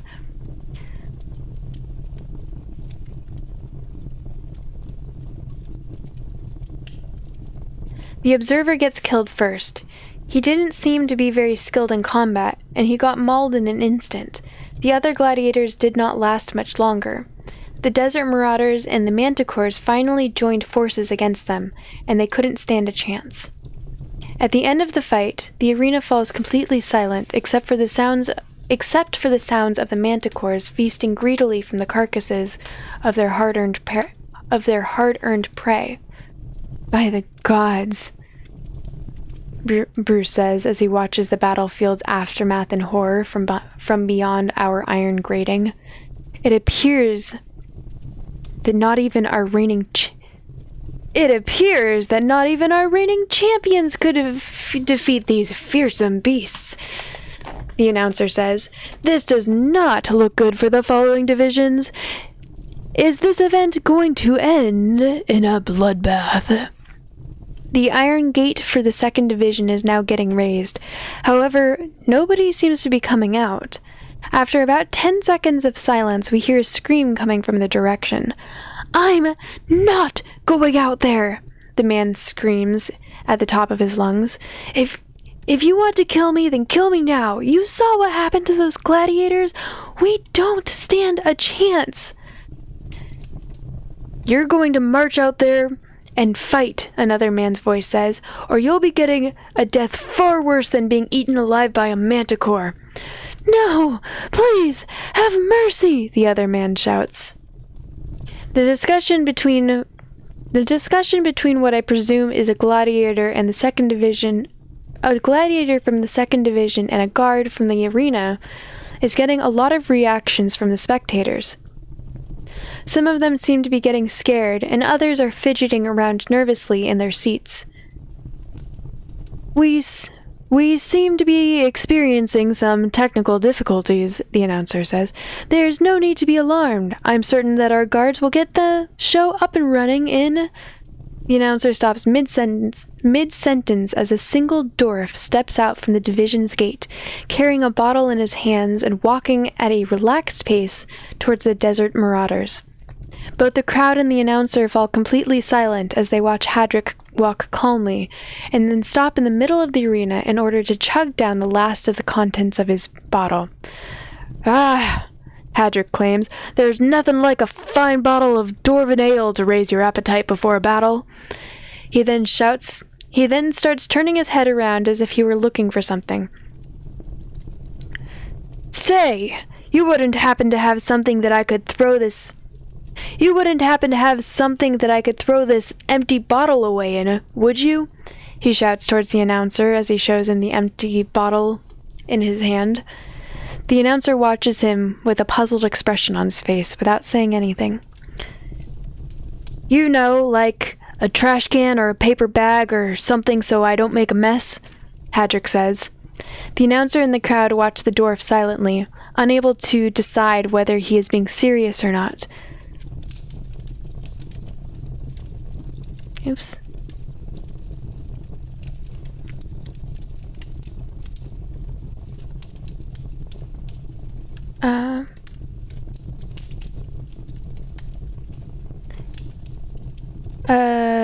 Unable to decide whether he's being serious or not. While Hadrick is talking, one of the scorpion-like creatures was slowly creeping up behind him and aiming to attack him with its claws. "You know what? Never mind," Hadrick says. "I'll just use this as an improvised weapon instead." He then immediately turns around and clobbers the desert marauder in the head with his bottle, which breaks into shards of glass that stab the creature in its eyes. The monster starts screaming in pain as Hadrick makes a quick jump, landing with his fist on top of the marauder and smashing it against the ground, causing a loud shockwave, while also forming a small crater below the creature due to the force of the impact. One of the manticores that was still up in the sky quickly dives down to grab Hadrick with its claws, but the dwarf steps away at the exact moment when the monster reaches him, and he grabs it by the tail. He then spins it around for about 4 seconds, building momentum, and then he throws it at the wall far away from him with all of its might, causing the beast to smash right through it with a loud booming noise. The crowd and the announcer are both speechless. They are looking at the dwarf with bemused expressions on their faces, not knowing how to react. "Oh, you don't need to worry about that wall," Hadrick says, thinking that his reckless behavior is the reason for everyone's silence. I checked that area out before the battle, and there's nothing but an empty storage on that side, so there's no danger of anyone getting hurt." A loud roar of cheering noises drowns out the rest of Hadrick's words as the spectators finally regain their previous vigor and start shouting and clapping like never before. "See, now that's more I like it," Hadrick shouts with a wide grin as he sees the people cheering. "This is what the arena is all about. You all better hang on to your seats because the fun is just starting." He then runs towards another marauder and he headbutts it so fiercely that it drops to the ground in an instant.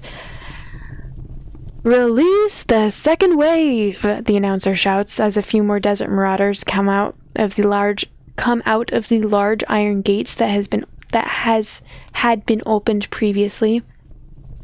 Making their way from behind the marauders, a new species of creatures is now entering the fighting area. The creatures look to be like larger versions of porcupines, but from what I understand, they should not be related to them in any way besides their looks. Unlike regular porcupines, the quills on their backs are deadly weapons, and they are sharp and durable enough to give elven steel a run for its money. The creatures have the ability to launch their quills as projectiles, with very high accuracy and speed. Due to their high regeneration rate, they also have the ability to regrow their quills almost instantly. This provides them with a near unlimited stock of ammunition to use against their foes. Their appearance and their behavior have led people to call these creatures archer porcupines.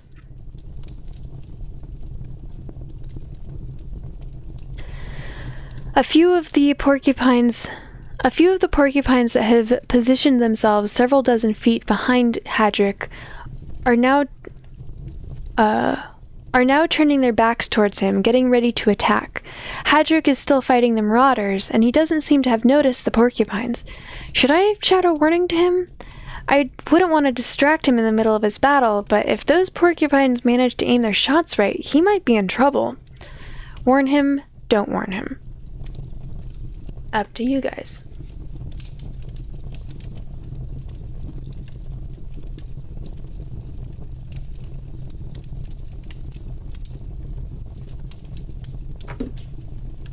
I'll give y'all about a minute.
By the way, you hope that I'm having fun playing video games too? I do enjoy playing video games, otherwise I wouldn't do it.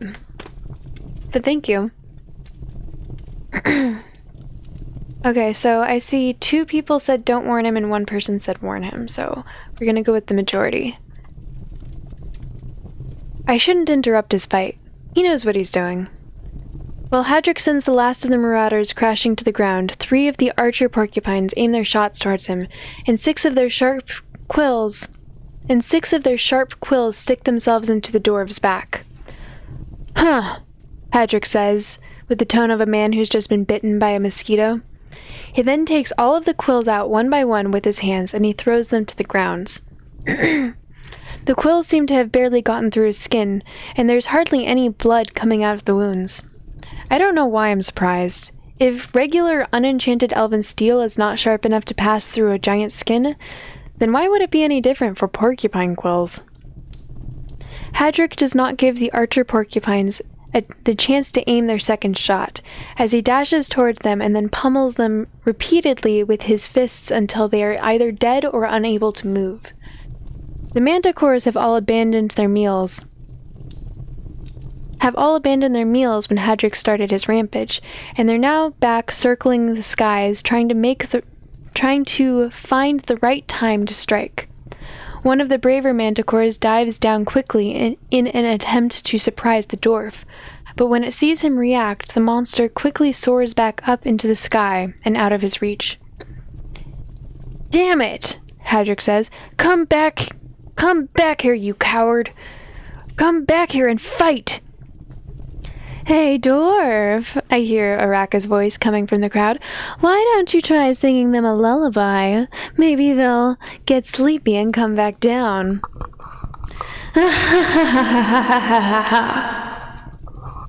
We've decided that my fake laughter is better that way.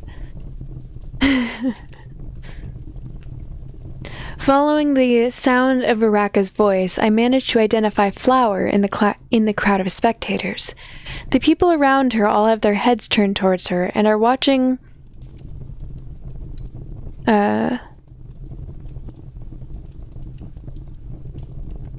her curiously. They must think that the amulet around her neck is some new type of transceiver. "Shut up, you blasted old hag!" Hadrick shouts back at her. "When I get out of here, I swear I'm going to double your spinning sessions." "Yeah, I've got a better idea," Araka says. "How about you stop wasting everyone's time and get back to fighting? Do you have any idea how much this ticket cost?"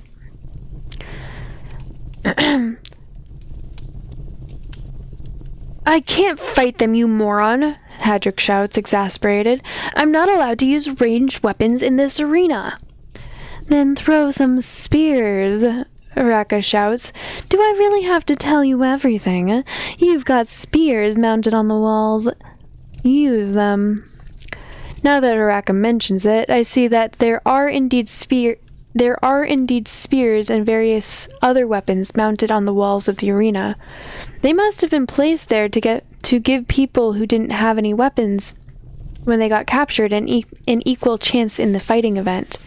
Hadrick mumbles something under his breath, and he goes to get one of the spears. He then tosses it at one of the manticores, and the spear lodges itself into its chest, causing blood to spray out, while the creature falls towards the ground. Before the creature reaches the soil, the dwarf grabs 2 more spears, and he throws them in quick succession towards two of the other manticores, killing them as well. Hearing check successful level 3. The last remaining manticore decides to take to the skies. The last remaining manticore decides that the skies are no longer safe, so it quickly dives down towards Hadrick to end the fight with one big final clash. Hadrick does not wait for the creature to reach him, and he makes a jump,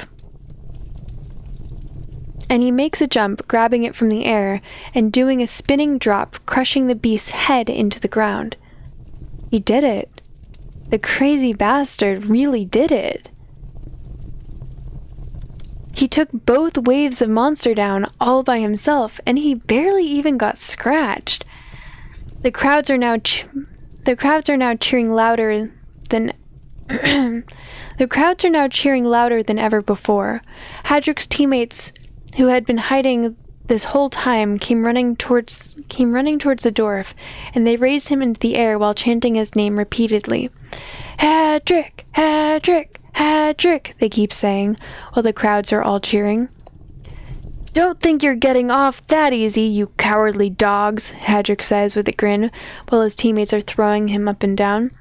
When we get out of here, you are going to buy me a year's worth of drinks.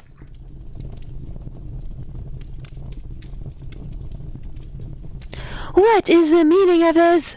We hear the ambassador of Allendor's shout from above.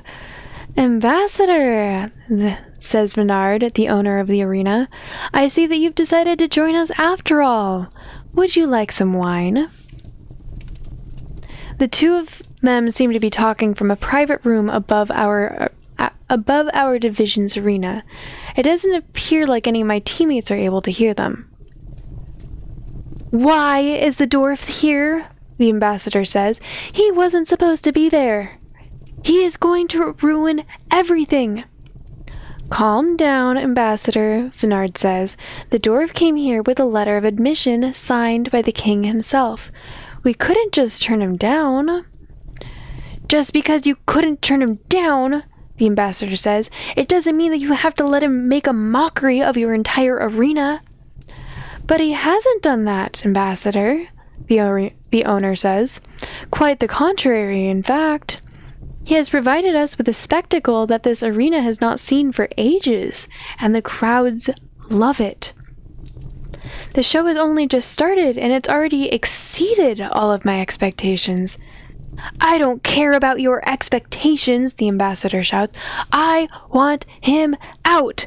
Do you understand? I do not want him to set foot in that arena ever again. Vinard says. Truth be told, I also think that allowing the dwarf to wreak havoc any longer than he already has would make the show too predictable and boring. Very well, Ambassador. I will speak with the staff in charge of arranging the fights to make some modifications to the schedule. You will not be seeing him again. After they've finished their discussion, the room above falls silent again. Meanwhile, on the outside, the crowds have still not stopped cheering since the end of the previous fight. It takes another minute for the cheering to finally die down, and for Hadrick and the others to step off the stage so that the next division can enter the fighting area. The gate to the 3rd division is now opening. The first one to come out is none other than Darren. His teammates also follow him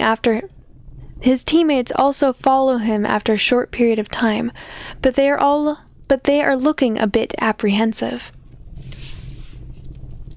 For your information, the announcer says, the man with the scar who has just entered the arena is known as Darren, the Healer in Armor. He is a well-known hero from outside of Varathia, who has traveled the world and saved countless lives throughout the years. You may have heard of him from the various newspapers in the past. Today, he will be participating in our arena event as our special guest. Let us have a warm round of applause for the hero, Darren! All of the spectators begin clapping as Darren and his teammates get closer to the center of the arena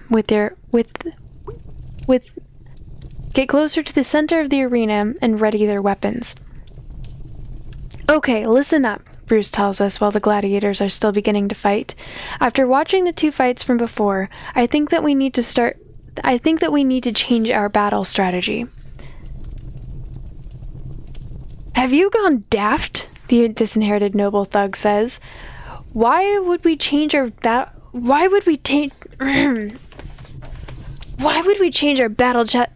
tactics a few minutes before the battle? Because the way we are now, we're going to lose, Bruce says. We don't have any teamwork. We should try being more like the gladiators in the first division. You saw how well they work together. The gladiators from the first division are all dead, the mage says. Damn it, you know what I mean, Bruce says. I'm talking about assigning roles to everyone. You all saw how they operated. One guy had the leader, one guy was staying behind. One guy was the leader, another one was staying behind to warn them all of the danger. Some of them were decoys, the others were the main fighters. If we did that too, we'd be a lot more organized. I think that's a good idea. That sounds like a terrible idea. Considering we're not a team player, that's the achievement we're going for, I feel like this one's better, but I don't think it actually matters too much, so up to y'all. Y'all have about a minute.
Okay.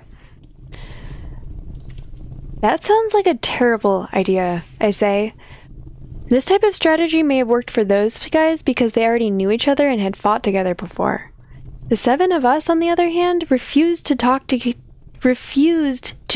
each other for 3 days straight, until we were forced to do it by the owner. It's not going to work. We can't know until we try, Bruce says. And who exactly is going to... And who exactly... what was the voice I did for the thug? And who exactly is going to be our leader? The disinherited thug asks Bruce. You don't even make me laugh. I'd rather get eaten by a manticore than have to listen to any of your orders. I never said I would be the leader, Bruce says. We can vote on who gets to be the leader. Forget it, the mage says. I don't care who the leader is. I'm not leaving my survival in the hands of a person I barely even know. It's not going to happen. While Bruce and the others were fighting, the third division's first round was getting ready to start. Release the tramplers, the announcer says. Several creatures that look like a crossbreed between a bull and a rhinoceros are now slowly entering the fighting area. Each trampler has 2 horns on its forehead, 1 horn on its snout, and a tail that looks like a spiked mace attached to the end. I've also read that their skin is so tough that they may as well be wearing full plate armor. As their name suggests, tramplers will usually engage in battle by rushing towards their opponents and attempting to trample them to their deaths. Sure enough, the tramplers do not wait for long, and they start rushing towards the gladiators at full speed. If you want to live, stay behind me, Darren tells the other gladiators. Darren's teammates are looking terrified. It only takes them a few seconds of watching the beasts get closer and closer for them to completely forget Darren's warning and start running for their lives. Darren lets out a deep sigh as he continues to stand his ground with his sword at the ready. As soon as one of the tramplers comes within reach of his blade, he steps to the side, he cuts off the beast's head in one single motion, causing the trampler's headless body to fall to the ground and to keep sliding forward on its belly for a few more feet until its momentum is finally gone. Gods be damned, I hear Bruce shout behind me. Why won't you listen to me? We're not going to stand a chance in the arena if we don't get our act together. You don't need to be so negative, Bruce, Wilhelm says with a calm tone. I'm sure that we'll handle ourselves one way or another. The important thing is that we had that discussion yesterday about the creature's weaknesses.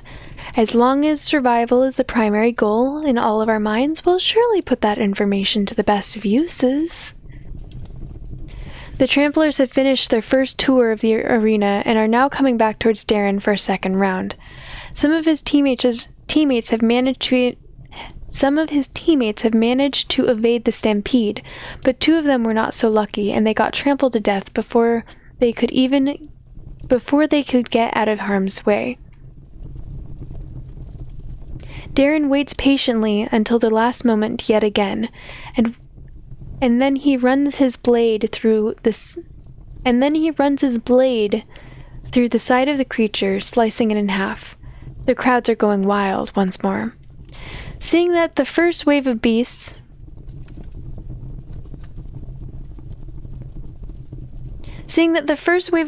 is already being dealt with, the announcer signals the beginning of the second wave. 3 giant cobras are now making their way towards Darren, while the tramplers decide to try chasing some of the easier prey. The cobras are both taller and wider than Darren, but their size is not the only dangerous thing about them. By the looks of the black spots on their necks, I'm almost certain that these are in fact acid-spitting cobras, not regular ones.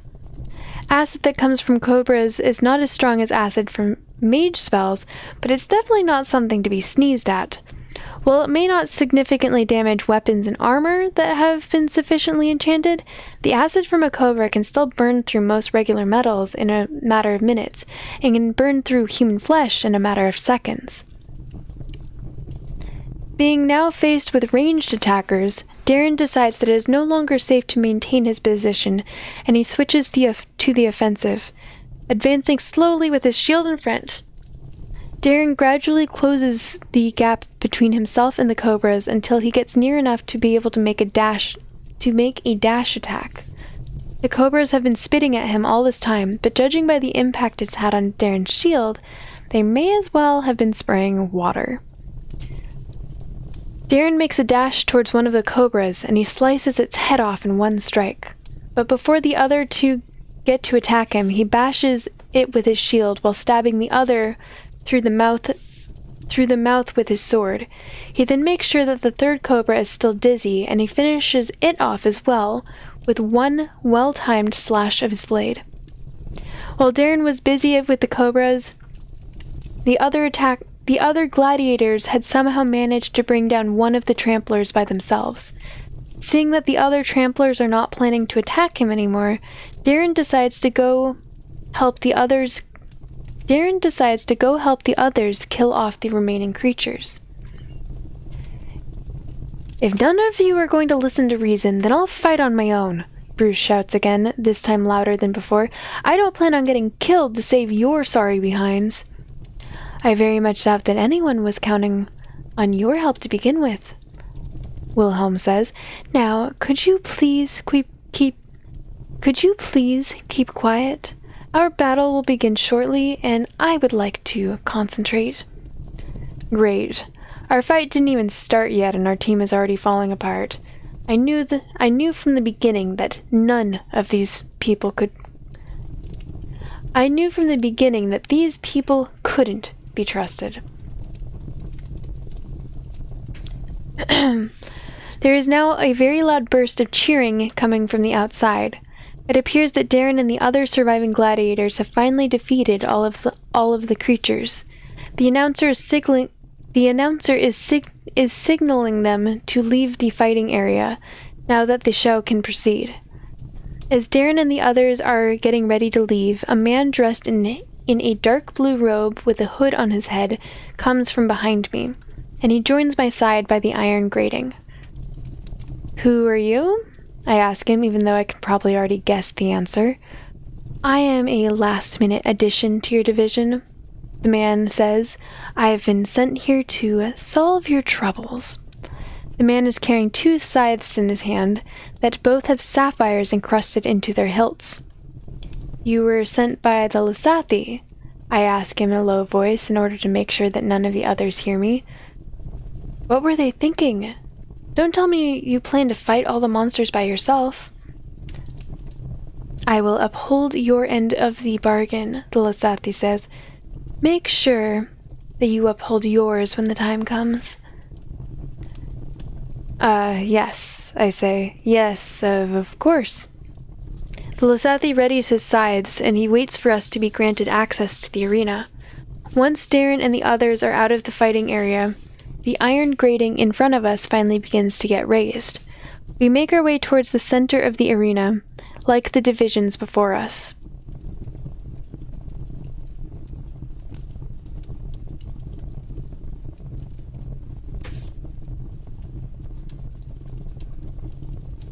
The game title should be changed. What the frick? It was, for me, it was reading ASMR. Thank you, Teddy. I don't know why it didn't update. Huh. Weird. No, I just changed it. Thank you.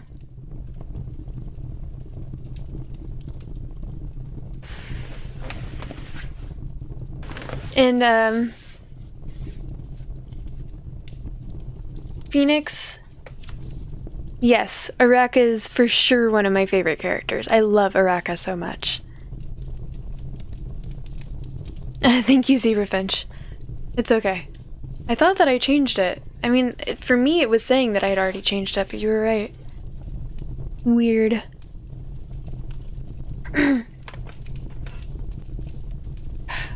This is the longest first Magium stream I've done in quite some time, and the longest one I've done in even longer. According to the recording, I've been reading for about over 2 hours now.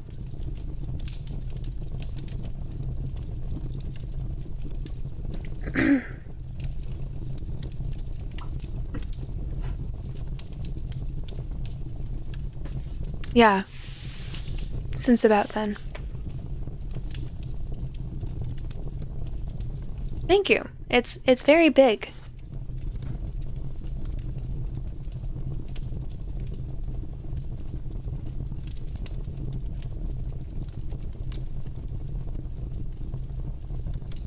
The Losathi readies his scythes as he waits for us to be granted access to the arena. Once Darren and the others are out of the fighting area, the iron grating in front of us finally begins to get raised. We make our way towards the center of the arena, like all the divisions before us. "Ladies and gentlemen, I give you the 4th Division," the announcer says.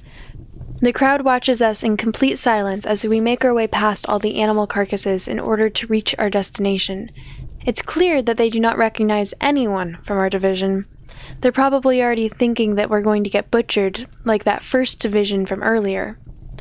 I hope we won't end up proving them right. I'm gonna save here.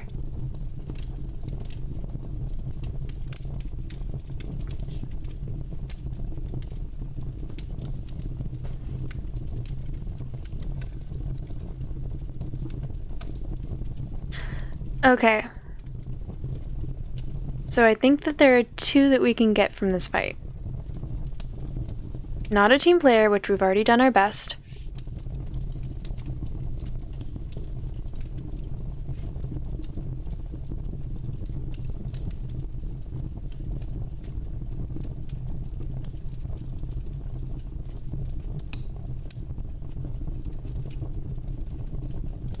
I think that we'll be able to get not a team player, but I'm not actually sure.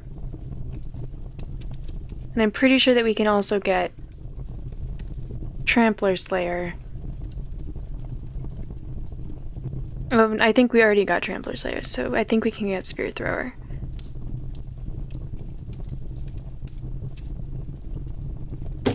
Okay.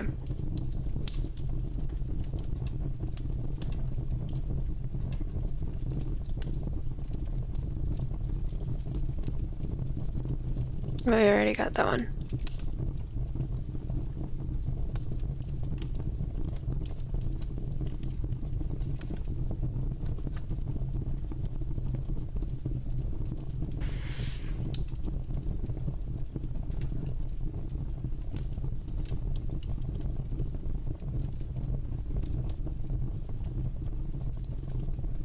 Okay.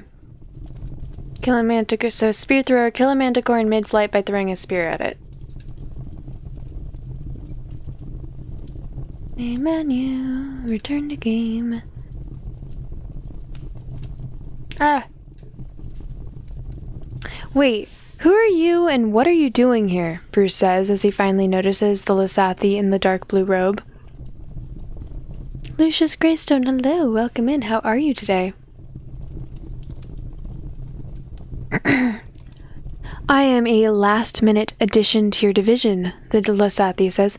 I just got captured this morning. Huh, Bruce says. Well, tough luck then. I hope you're good at fighting because it's going to be a rough ride. I will manage, the Losathi says. We hear a lion's roar coming from beyond the gates leading to the creature's den. 2 manticores walk out of the den and then they immediately soar into the sky, just like the ones that fought in the 1st Division. Coming from behind them, 3 desert marauders are now making their way into the fighting area as well. But those 2 aren't the only beasts that are coming our way. I don't think I've played Mass Effect. What type of game is it?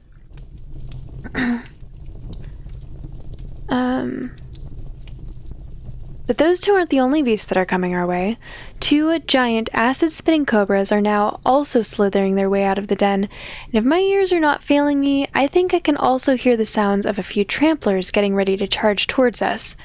For this fight, we are going to try something a little different, the announcer says. The members of the 4th Division will have to fight not 2, not 3, but 4 different types of our strongest creatures, and they'll have to kill them all if they want to advance to the next round. This change in our schedule was a personal request from our esteemed arena owner, Mr. Vennard. That bastard! Is this his way of telling me that in order to make it out of here alive, I'll need to outperform both Hadrick and Darren? You have got to be kidding me. Sweet dreams, Blue Pirate. Thank you for joining. Thanks for hanging out.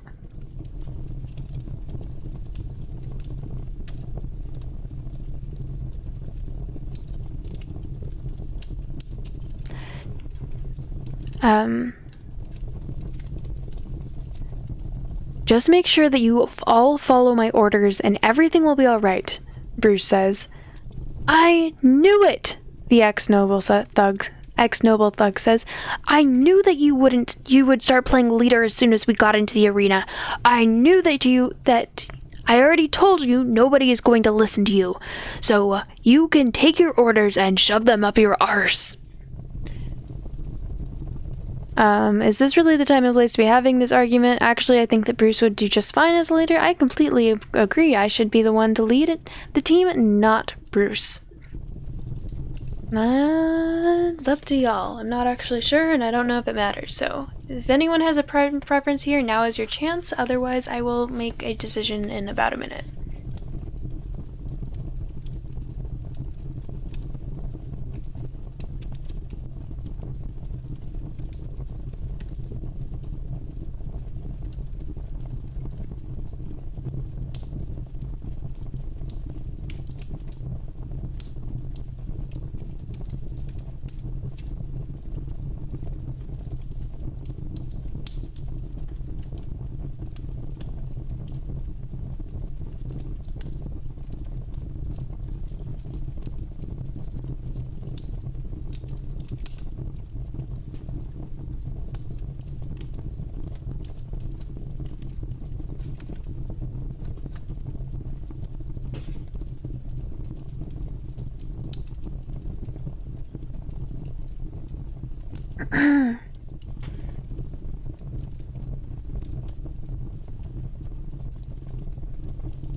This is so cool. Oh, Phoenix, is this your first time?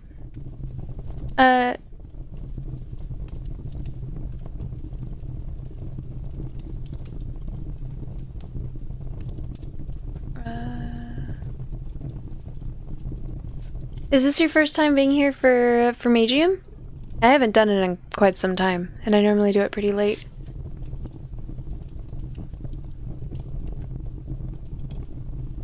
Third or fourth time? But you're still just impressed with how cool it is? I'm glad. I'm glad you enjoy it here.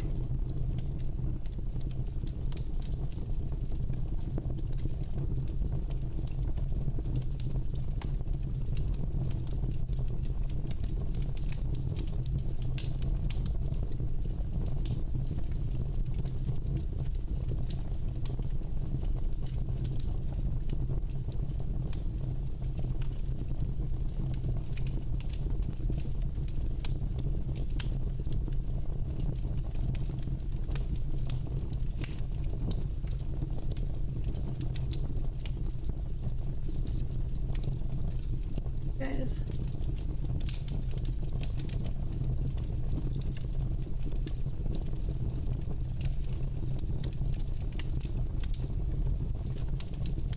How many books are in the season?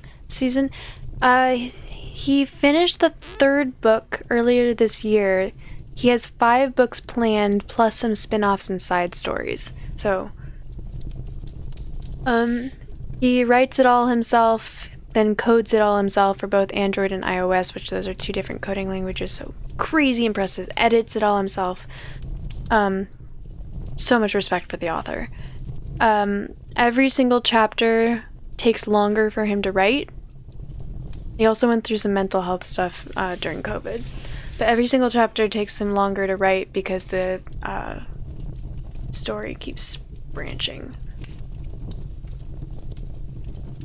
So, at this point, he doesn't, like, I'm expecting the next one will be out in a couple months. I'm looking forward to it. I'm very excited for the 4th book. Dude, you have no idea. The 4th book, or the 3rd book, ended, oh my gosh, it was such, there was such, like, an intense twist. Dude, it was so good. Okay, second one. Actually, I think Bruce would do just fine as a leader. Oh, you think so, do you? The thug says. Well, why don't you two go fight those creatures together then? Maybe you'll at least provide us with a decent distraction.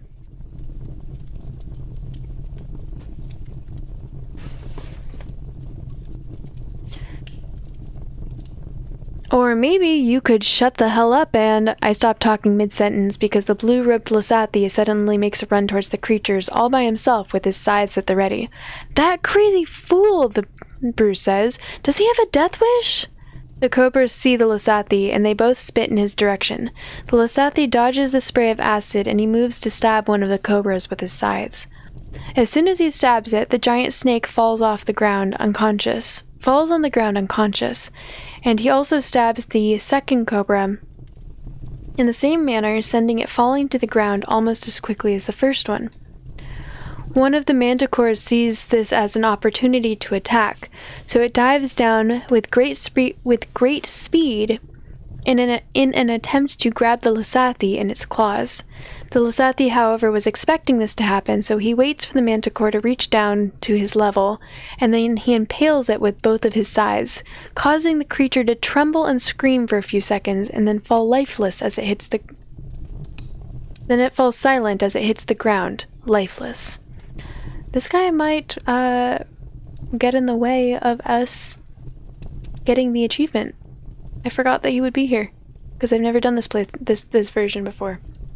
I think he's gonna ruin us getting at least the first achievement. The Lasathi does not wait for the tramplers to begin their charge, and he chooses to engage them in close quarters in order to limit their mobility.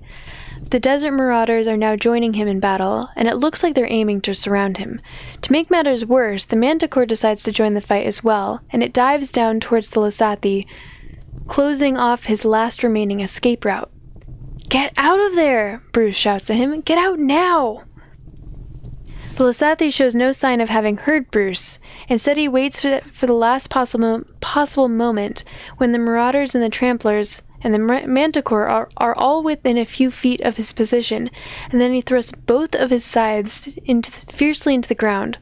Almost immediately afterwards, we see a powerful electric shockwave cover the whole area around him, and the creatures that were about to attack him only a second ago are all now dropping like flies to the ground. Electricity! So that's what he was using. The crowds are definitely not liking what they just saw. Several spectators have started booing loudly, and more of them are beginning to join the chorus as the booing sound is slowly intensifying.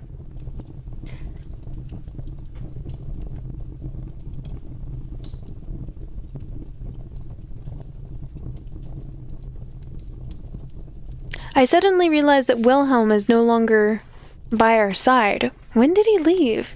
The fight's only just ended. Wait a minute. Didn't Bruce tell me that Wilhelm was an assassin? I really have a bad feeling about this, and I quickly turn around. As I feared, Wilhelm was right there behind me, holding his orange-hilted dagger in both of his hands, looking as if he'd just been seconds away from delivering a finishing blow. "What are you doing, Wilhelm?" I tell him.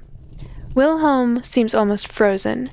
He keeps holding onto his dagger with both of his hands as if he were about to attack me, but now that I'm facing him directly, all of his assassin instincts must be telling him to retreat instead. "Wilhelm, put that weapon away before you hurt yourself," I tell him. Wilhelm is sweating hard.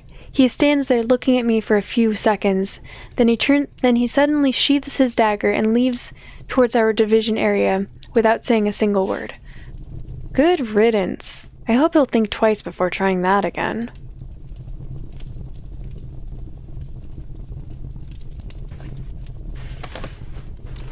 Yeah, dude. This dude showing up screwed us over for getting the achievement. Damn it. Ladies and gentlemen, the announcer says in an attempt to stop the crowd that will not stop booing. I assure you that I am just as perplexed by this turn of events as the rest of you. I fully realize what this looks like, but we cannot confirm that our rules have been broken until we conduct a thorough investigation in order to understand why our magical detectors were not set off. Until then, this mysterious participant will remain in our custody. Thank you for your understanding. Well, Bruce says, I guess the first round is over, then let's go back.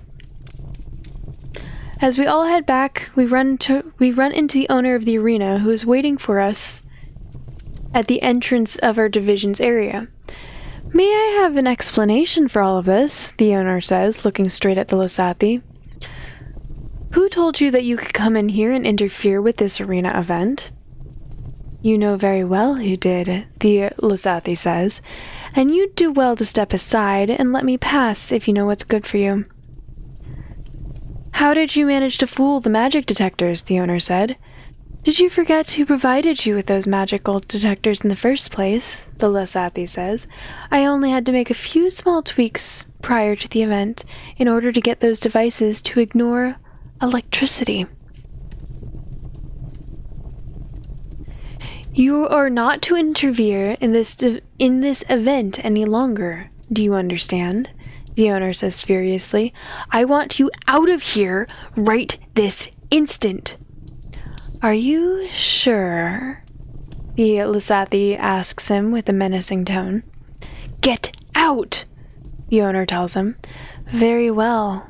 The Lasathi says, then you will not be seeing me again.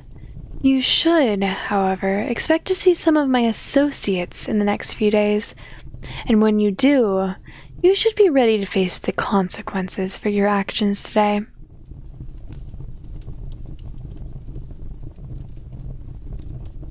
The Lasathi leaves without another word, and the owner goes back to his room shortly afterwards. The six of us then re-enter our division area, and the iron gate closes itself behind us. After taking a good look throughout the room, it would seem that Wilhelm is nowhere to be found. Where do you suppose Wilbert went? Bruce says. Nobody cares, the ex-noble thug says. There's plenty of time left until the next round. He'll probably come back until then. The announcer says all of a sudden, it appears that we need to take a small break in order to do a little inventory for our remaining creatures. Please remain patient. This shouldn't take long. Ha, Bruce says. They're already running out of creatures. I bet they weren't expecting so many of them to be taken out in the first rounds. What? Was that all? I was hoping to see a more impressive collection of creatures. I don't think they're done, and we haven't seen any griffins yet. Or maybe they're only done with the small fry and the show is just beginning. If anyone has a preference here, now is your chance. Otherwise, I'm probably going to go with this one. The other two let the rest of our team know that we've been an asshole, but that doesn't really matter.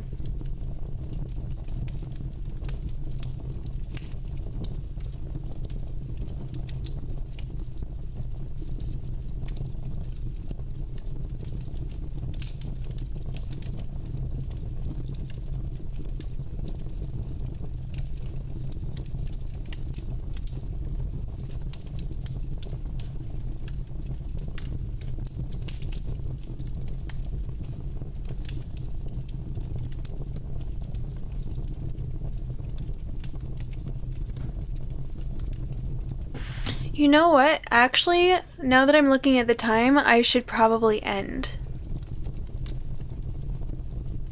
Yeah, I think I'm gonna end here.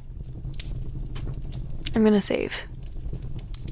Yeah, sorry.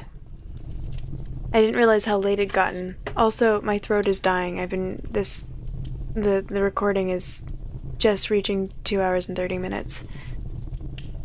Save B2C4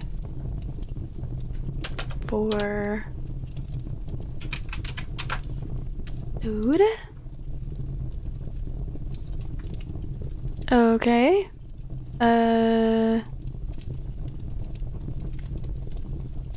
Transfer achievements to cloud.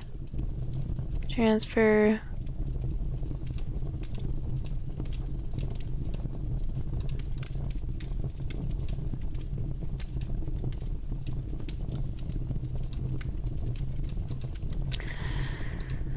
Oops. Okay, I'm gonna end the recording now. Thank you everyone for watching if you are watching this on YouTube.